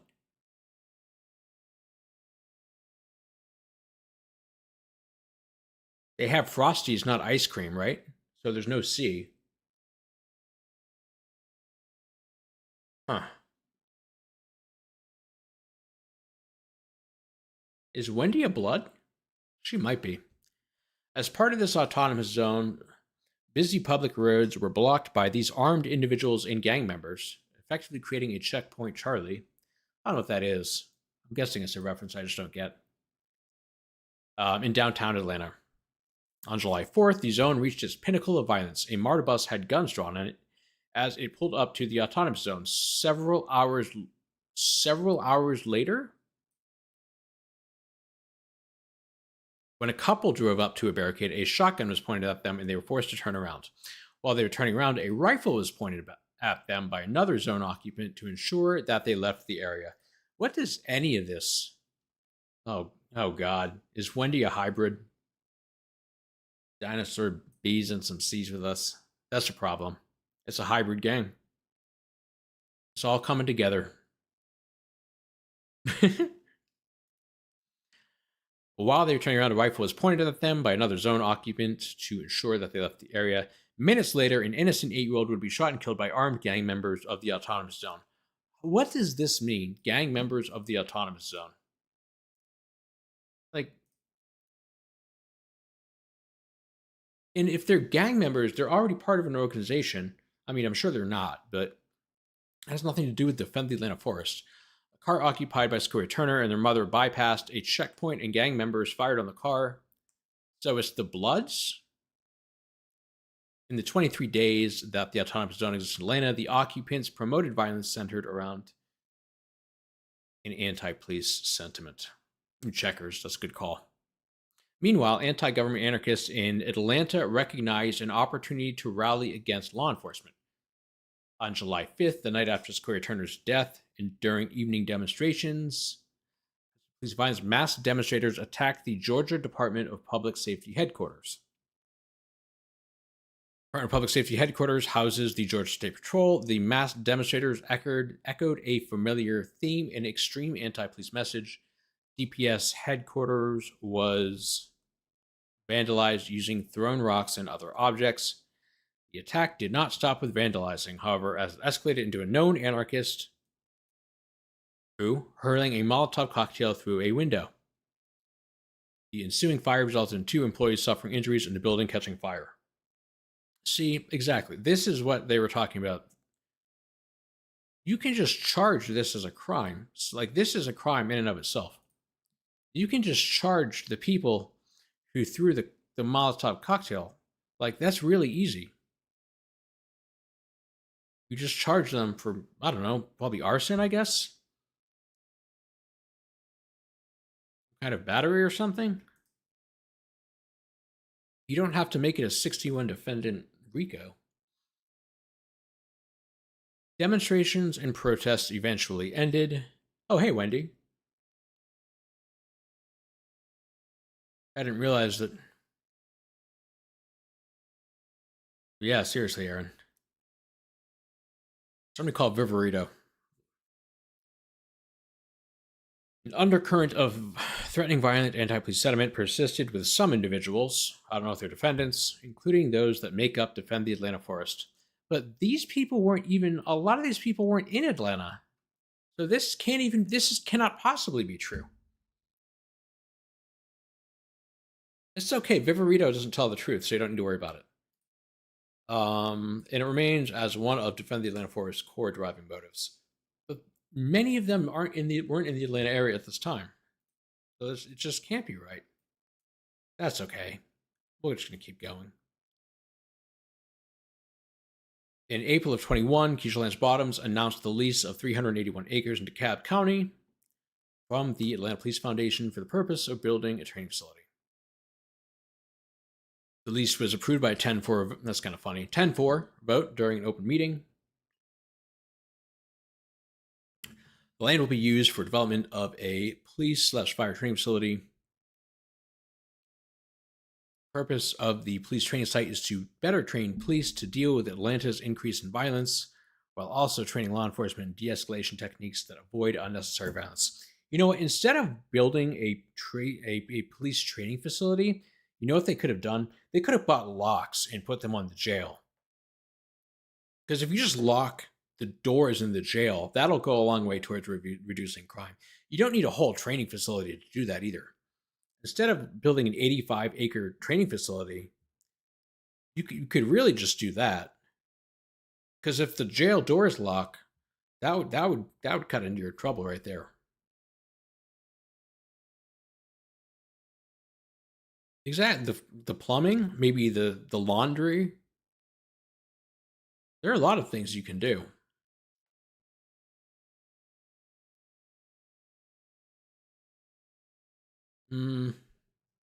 This is getting into the nuts and bolts of the land, so we don't need to go to that. Defend the Atlanta forest overview. Jail potentially doesn't need skylights. True. Defund the Atlanta Forest is an unofficial Atlanta-based organization that frames itself as a broad, decentralized, autonomous movement. It's an autonomous movement, so it's not an organization. I'm sorry. Uses advocacy and direct action to stop the forest from being bulldozed in favor of police and sold out to Hollywood. Okay. Hollywood, no. You can't blame us for everything. You can't blame California for all your problems. This is a you situation, okay? Defend the Atlanta Forest does not recruit from a single location, nor do all the members have a history of working together as a group in a single location. Nevertheless, the group shares a unified opposition to the construction of the... This is a different version. They're saying it a different way this time. This is a third way of saying it. Because last time they said Atlanta... I hope I'm not wrong here. It was... No, it was the section before this. Yeah, see? It's the Atlanta Public Training Center. And before that, it said the Atlanta Public Safety Training Center. Atlanta Police Public Safety Training Center. It's like they don't even know what their building is. I don't know why I say it's like that. That's just what it is.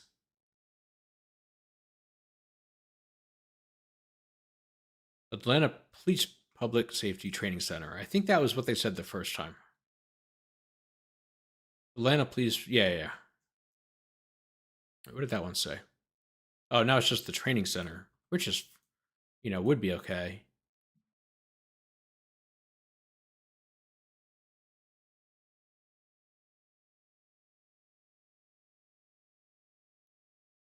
That's kind of funny.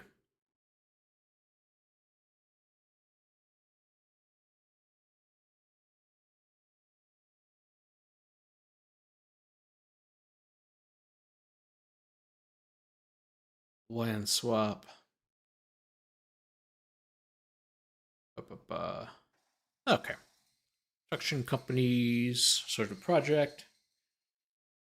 Group has grown and recruited. It has evolved into a broader anti-government, anti-police, and anti-corporate extremists. Anti-corporate? What corporations come into this? Ooh, I have a drone thing I want to share. I might do it tomorrow. I have a whole Pat Labatt stream where we're getting into like sheriff finances.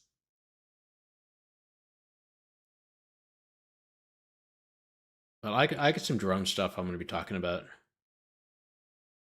Droning on about. Defend the Atlanta Forest is made up of 3 primary ideologies. Didn't we just go through this? The first...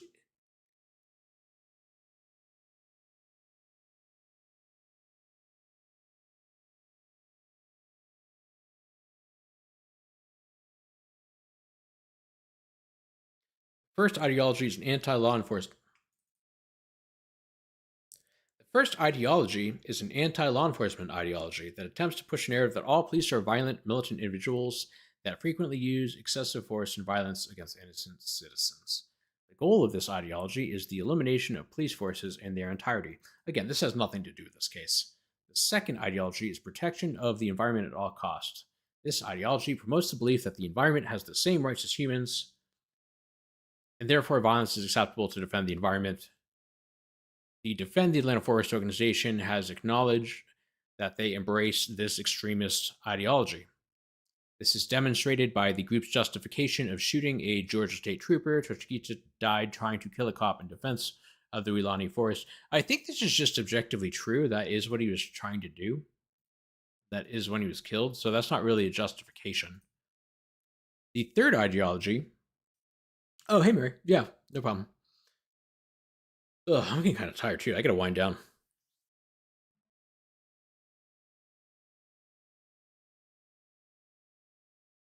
As a result of our powers combining, the group forms... Captain Planet. As a result of all three ideologies joining forces, the group has been able to quickly recruit nationwide support of extremists, including out-of-state extremists that have traveled to Georgia. Not really out of state anymore, then. Many of these extremists embrace violence and anarchy, and they use the forest as a guise. So it's not even about the forest. That's just a pretext, is what they're saying.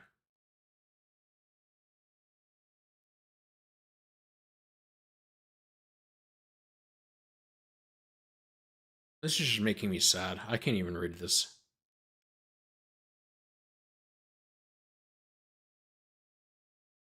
A sign reading "You are now leaving the USA" is frequently featured in social media posts and blogs about Defend the Atlanta Forest and exemplifies the underlying anti-government and anti-authority ideology of Defend the Atlanta Forest. What does that have to do with anything? How does that relate to this case? Defend the Atlanta Forest maintains a strong social media presence on Facebook, Instagram, Twitter, and various blogs, and has also worked with external entities to produce videos and podcast interviews.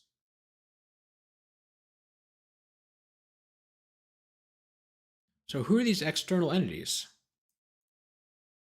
Many of these videos and recordings are available on open source platforms and contain discussions of militant actors and direct action. Here we go. This is a good part. In one video, a black-clad Defend the Atlanta Forest participant refers to historical insurgents or violent guerrilla movements, such as the Mexican Zapatistas and Syrian Revolution,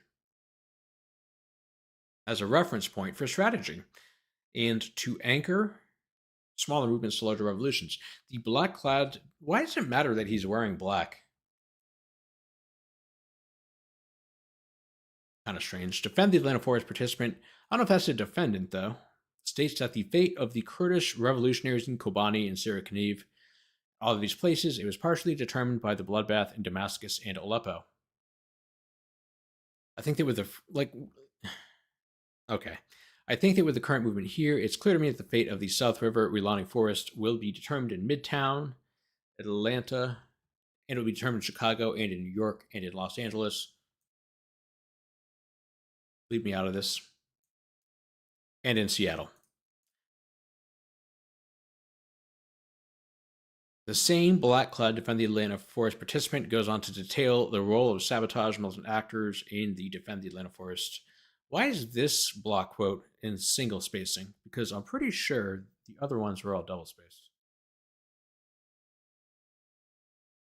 Weren't they? Yeah, like this one. That's okay, though. Wait, they're arresting people for wearing black?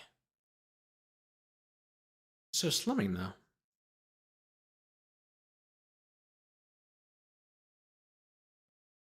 That was funny.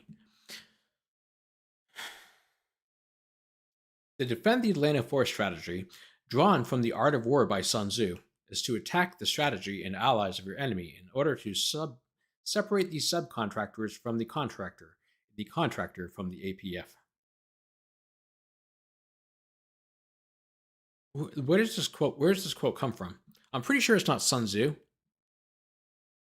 Defend the Atlanta Forest speaker specifically mentioned Reeves Young, a subcontractor for Brassfield and Gorey, and references attacks against construction equipment in Georgia and other states. Yes, they droned on and on about it at Jamie's first bond hearing, and she was denied bond.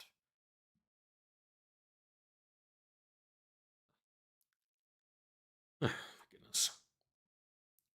They're big in colors in Atlanta. The black-clad Defend the Atlanta Forest participant states that Reeves Young will do the right thing.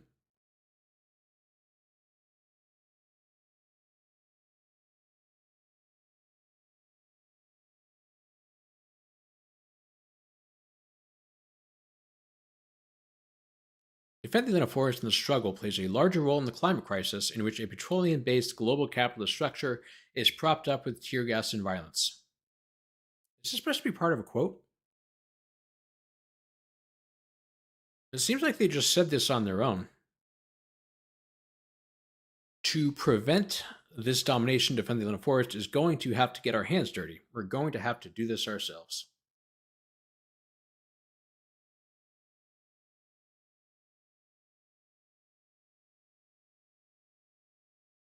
utilizing various social media platforms, defend the Atlanta forests, regularly promotes week of action events, and later claims responsibility for vandalism. Like who though? Who? The websites often used to claim activity. So the websites used to claim activity are often foreign hosted and defend the Atlanta forest participants often promote online security measures such as the use of virtual. Man, if I had a VPN sponsor like every other YouTuber, that would have been such a good transition. What's the one called? NordVPN. I could have been like, such as the use of virtual private networks, such as NordVPN, which is, on sale for 80% right now. But no, that's really NordVPN's fault. They messed up on that one. Should probably see what county that's in.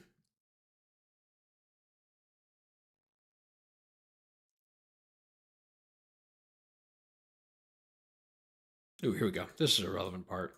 For bail fund, the Network for Strong Communities operates the Atlanta Solidarity Fund.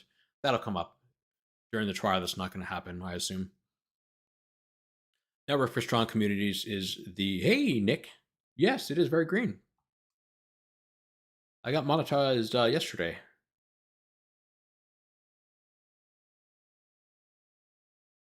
Where are you, by the way? I think I saw that you were in Moab. Not too far away.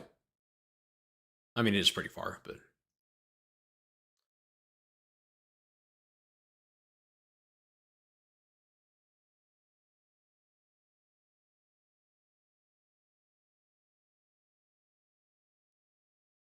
This is just making me sad. It's so bad.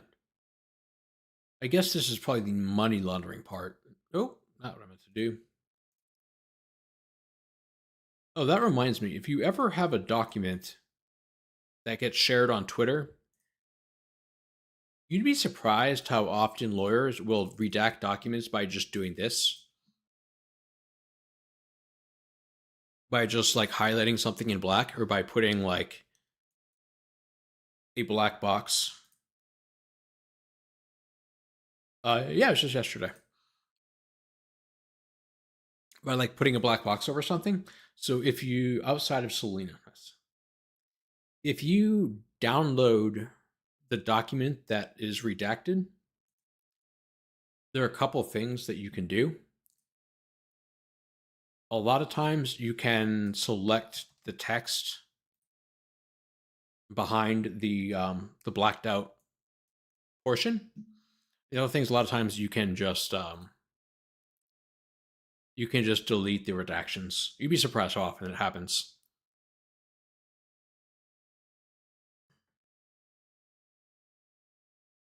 That came up a lot in a recent prominent trial, and Miss lawyers kind of messed up the redactions in a really funny way.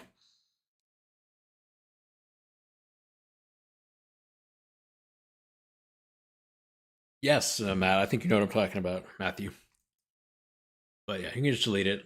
I think more often you can just select the text behind it and then copy and paste it. That's probably the more common one. Because there's just like layers in the document.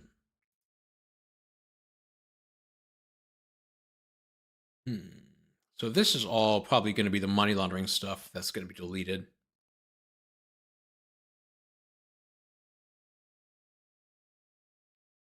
So this is the Forest Justice Defense Fund, from which a lot of the reimbursements came through. One example of an expense includes COUTS submitting I need to change that. It's going to drive me crazy.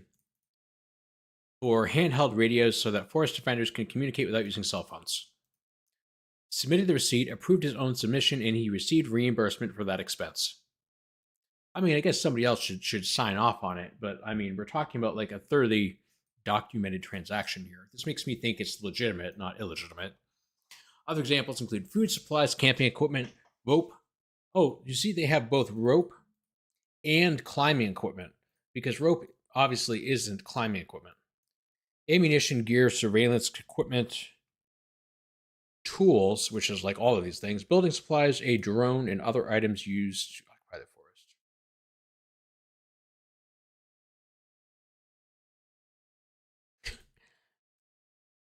The reimbursement program is operated on a public website known as the Open Collective, advertising itself to mutual aid groups, community initiatives, and other non-corporate entities. The Open Collective is a website that allows the general public to see any transactions that are conducted by an entity. This makes it sound transparent. Like, I can't even do this with the city of Atlanta.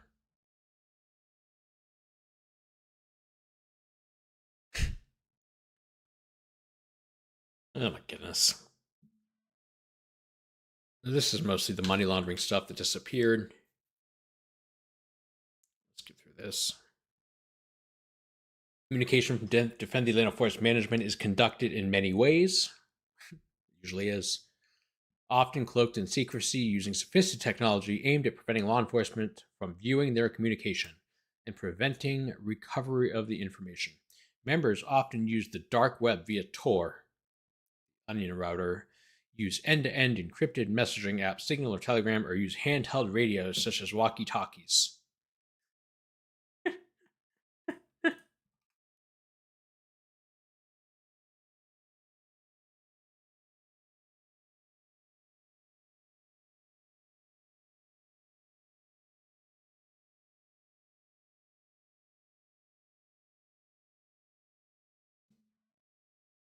Additionally, Defend the Atlanta Forest uses websites to broadly instruct its members on where to go and what to do. Yes, websites are often used to share words. Communication paints itself as a call to action so that its appearance is benign. You know, that's a good point. I also want a sophisticated walkie-talkie.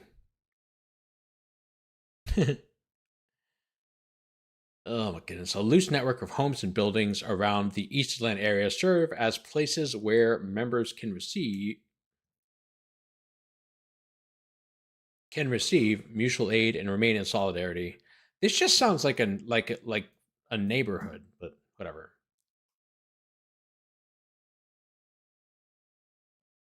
How many more pages of this are there? This is so long. Like, they've barely named any defendants. They named, I think, Couts, McLean, and the third one. While there's not one singular location where forest defenders live, you don't say.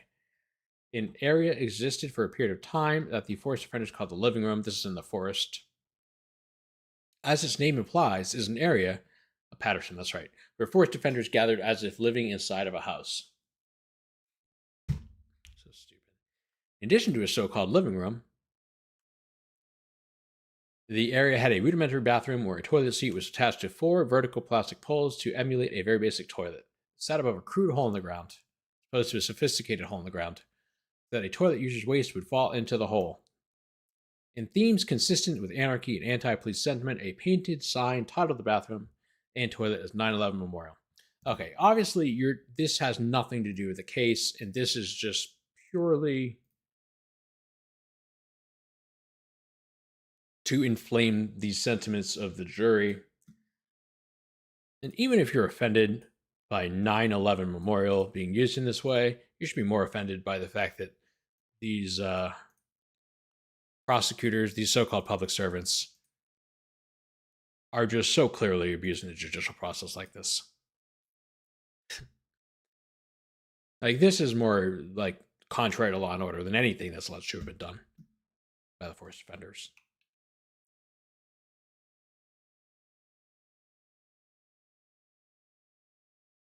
Forest defenders did not occupy the forest without protection. In approaching the occupied areas, law enforcement encountered dangerous, sharp traps designed to injure approaching individuals.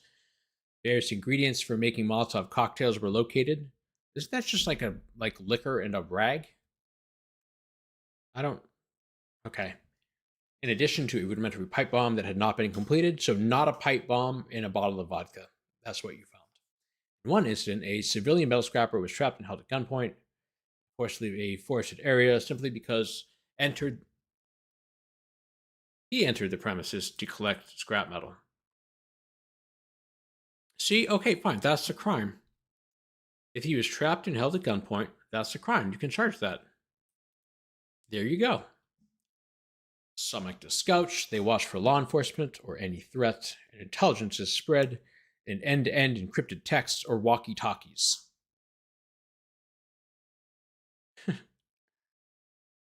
Propaganda in recruitment. They use websites.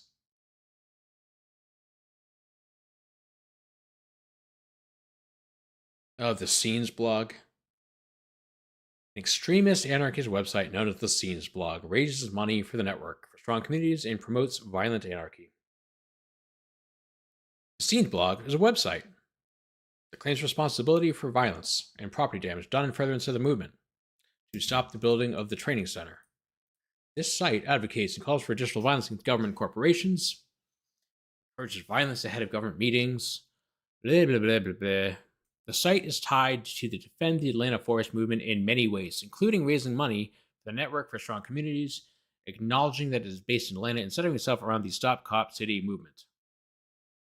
Okay. Most tellingly, in a posted extremist video, Defend the Atlanta Forest acknowledges that it operates this. Okay, but who? Who did this? This is a movement. It is an autonomous, decentralized movement. So who acknowledged it? It's just like this is supposed to be a charting document.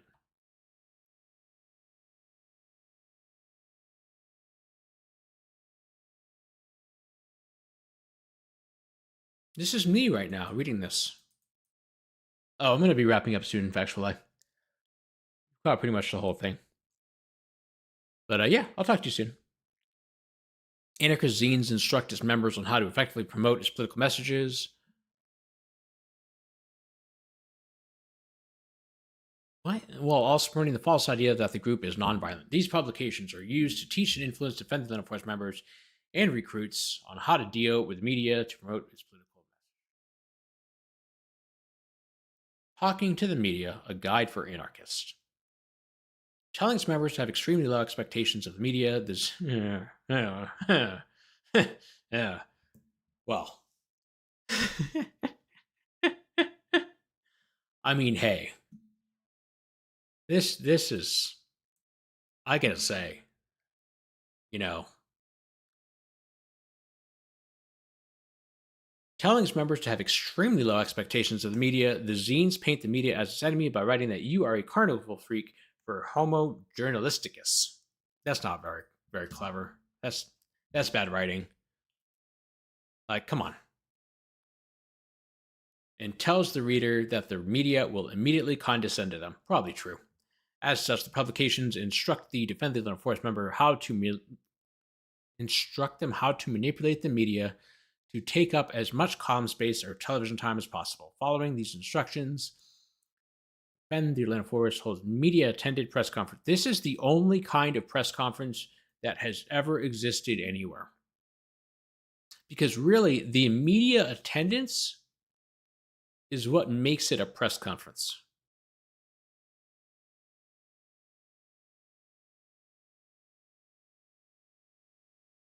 Sorry, I got distracted. Yeah, the media attendance is really the critical part of a press conference, because there's the conference, which is the attendance, and then there's the media, which is the press. So, sorry to break that down for you. Anarchists publish their own zines. Okay, but like, what does this have to do with this case? Are we talking about Defend the Atlanta Forest, or just all anarchists everywhere? I know, Aaron. A press conference where the media was. Defend the Atlanta Forest documentation recommended publishing zines and conducting publicity on their own, because the best advice is to trust a reporter about as far as you can throw them, because they view media as lying scum, and it's best to treat them as such. This is why Defend the Atlanta Forest anarchists often publish their own documents or conduct their own press conferences, and instead, okay. All right. What do you... Terrorism. Okay, why would you have a press conference if you're not trying to allow the media to report the story? Again, I feel like we just fundamentally don't understand what a press conference is. Like, that's the whole concept of a press conference, is to let the press confer with you so they can report the story. This isn't like a law problem. This is just a brain problem.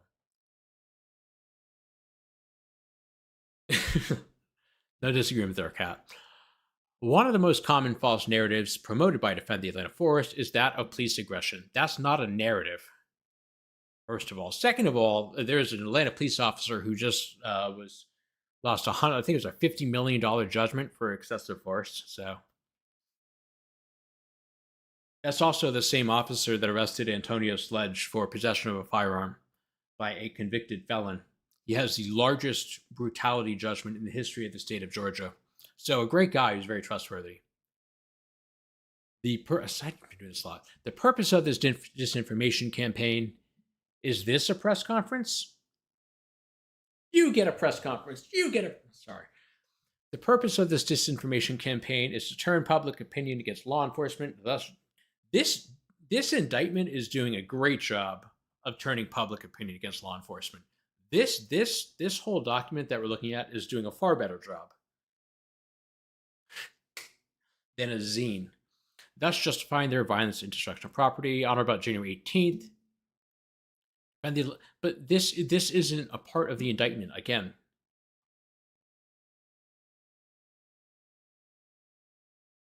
the Atlanta Forest immediately began a propaganda campaign, First Amendment protected activity. Doesn't matter. This is all everything this is First Amendment activity masquerading as not First Amendment activity. Yeah, that too, Aaron. Like, this is all about writing about an event that happened that's undeniably a newsworthy event. And they're trying to dirty it up by talking about the shooting of a state trooper. But the shooting of the state trooper isn't a part of this indictment. This is just like the 9/11 memorial stuff. And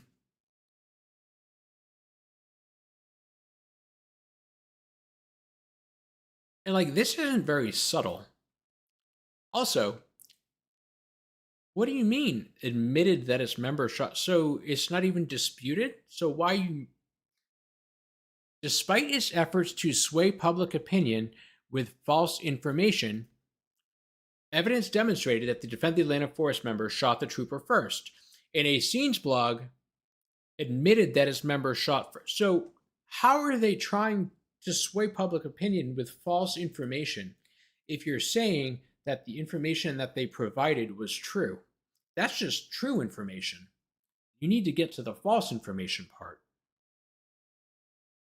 Like, again, this isn't even like a law thing. This is just a how words are work thing. Okay, Defend the Atlanta Forest also operates a website located at Defend the Atlanta Forest. That makes sense.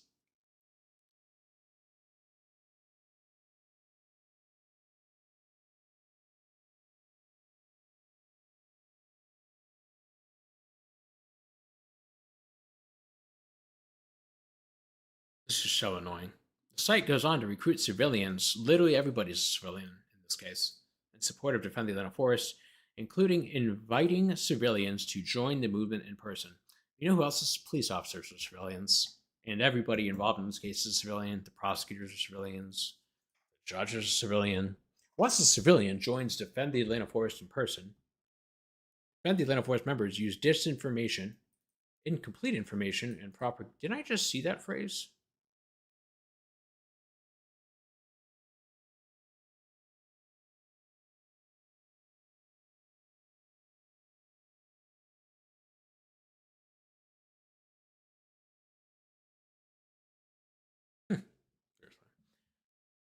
Knowing their posts are followed and reposted by other decentralized extremist groups, most prominently Antifa. Antifa's... Let's not go there. Many violent anarchists and extremists travel from out of state to join the Defend the Atlanta Forest movement. I had 2 go out today. Yeah.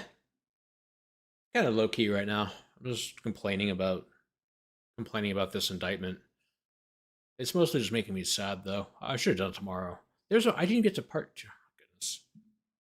I should do part 2 tomorrow. Twitter and Telegram. Is Telegram really a social media outlet? I guess it could be, but like, what do I call it that?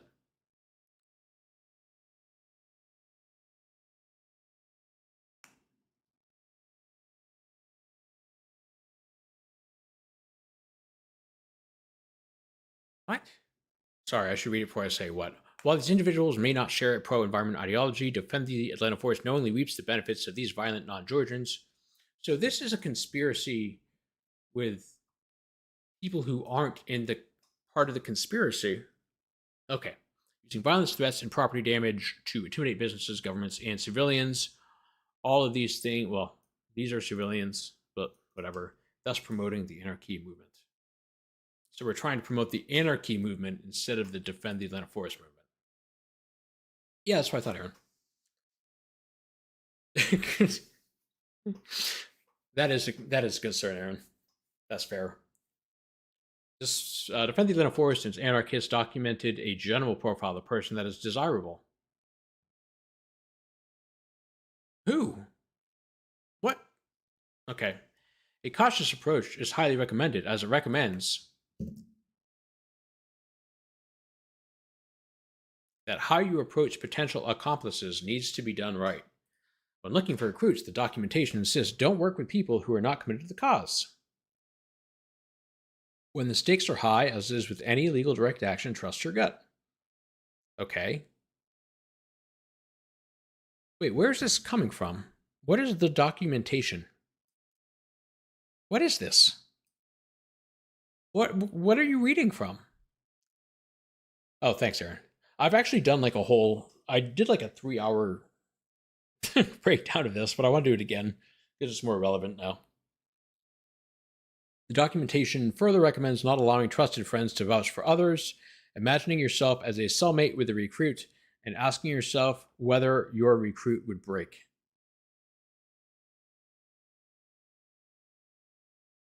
I don't know what that means. And I don't know. They keep saying the documentation. Like, what document? You could, whatever. Okay. The ideal violent anarchist recruit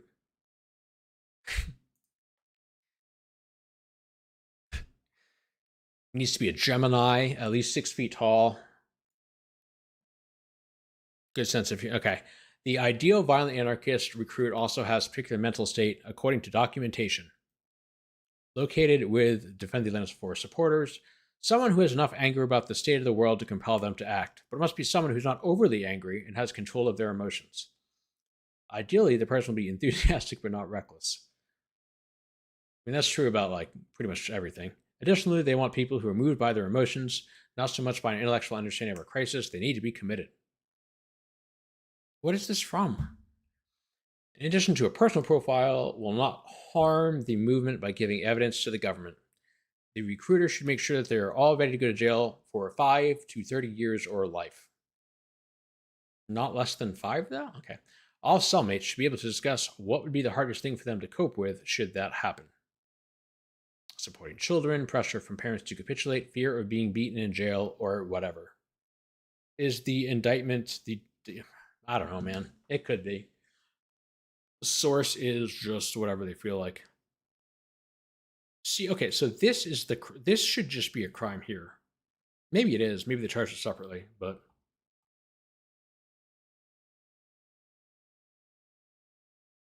a known unindicted co-conspirator. So you didn't indict the person who needed the ammunition. Walkie-talkies. $40 for walkie-talkies and fuel. Unindicted co-conspirators that are unknown to the grand jury. This came up yesterday or 2 days ago. I thought this said Antichrist news, and I was like, that's a concern. You don't want to be associated with them.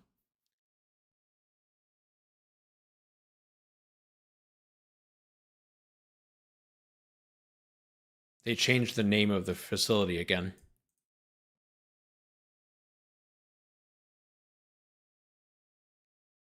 Again.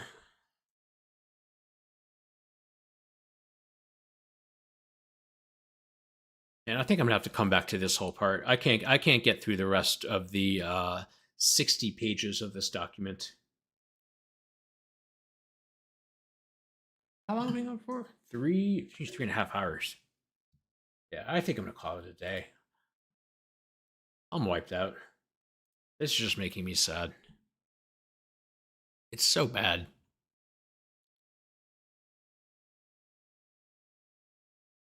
Look at all this. Look at all these unknown, unindicted co-conspirators. It's like they're saying that they don't even like these three people, and then like of this, 7 other billion people in the world, you know, collectively they published a post on scenes.noblogs.org calling for a week of action.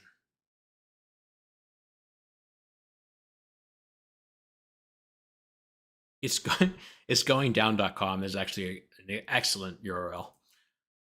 So it's not even like the post that they didn't even write the post. They just linked to another article on itsgoingdown.com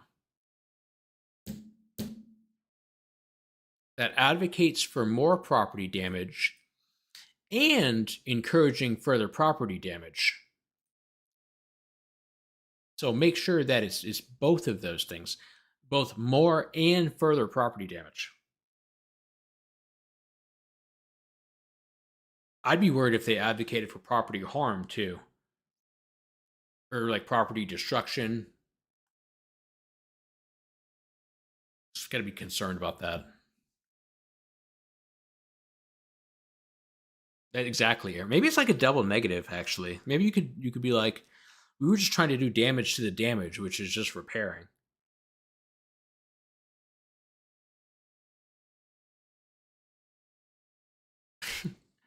Published a post linking to an Atlanta News First news report demonstrating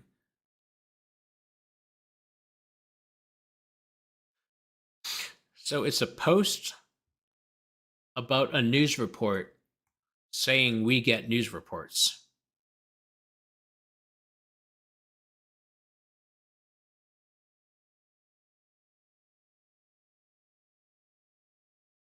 That's fair, Aaron. That's a good point. That's valid.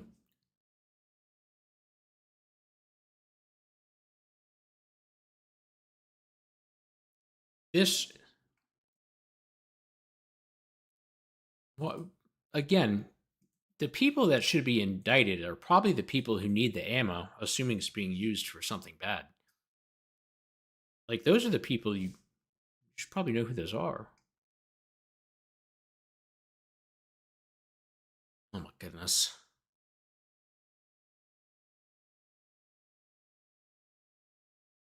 Minnesota?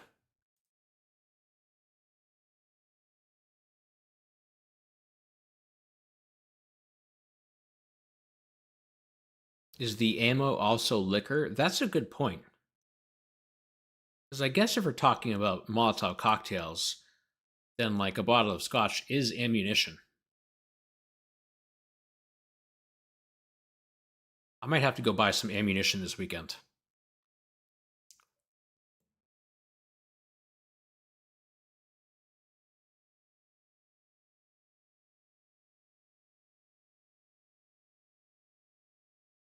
What does this even mean? Marlon Cox transferred $100 to an unindicted co-conspirator whose identity is known to defend the forest, not defend the Atlanta forest. Defend the forest delegation expenses. What? Yeah, I need to. I'll probably consume some ammo after this. They changed the name again. My goodness. All right. I can't take any more of this. I really tried. I think we'll have to do a walkthrough of these overt acts at some point. Change the name again. What is this? I think my favorite one. No, not that.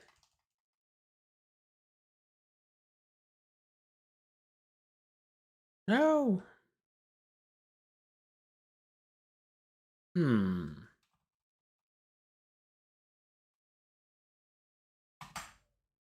There we go. This is probably my favorite one. Jeffrey Parsons did sign his name as a cab. This was an overt act in furtherance of the conspiracy. Where did he sign his name that? And how could that possibly further the conspiracy? If anything, it's like telling on himself.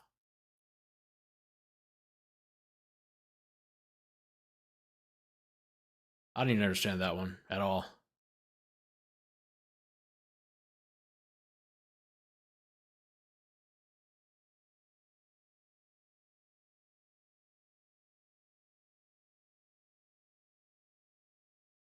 Okay, I gotta stop.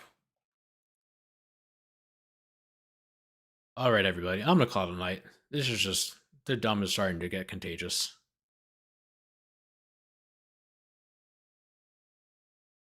I'm probably gonna do. I want to do the Pat LaBath thing tomorrow. I'll probably try to do that.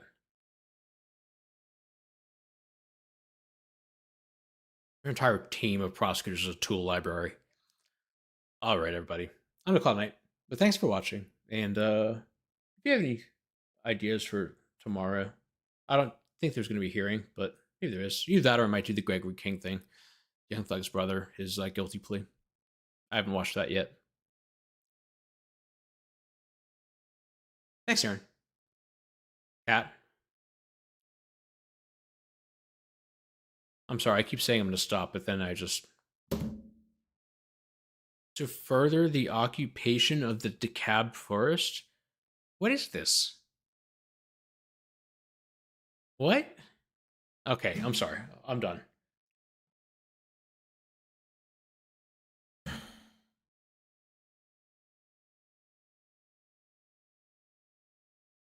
No, okay, really, I'm done. All right. Bye, everybody. I'll see you next time.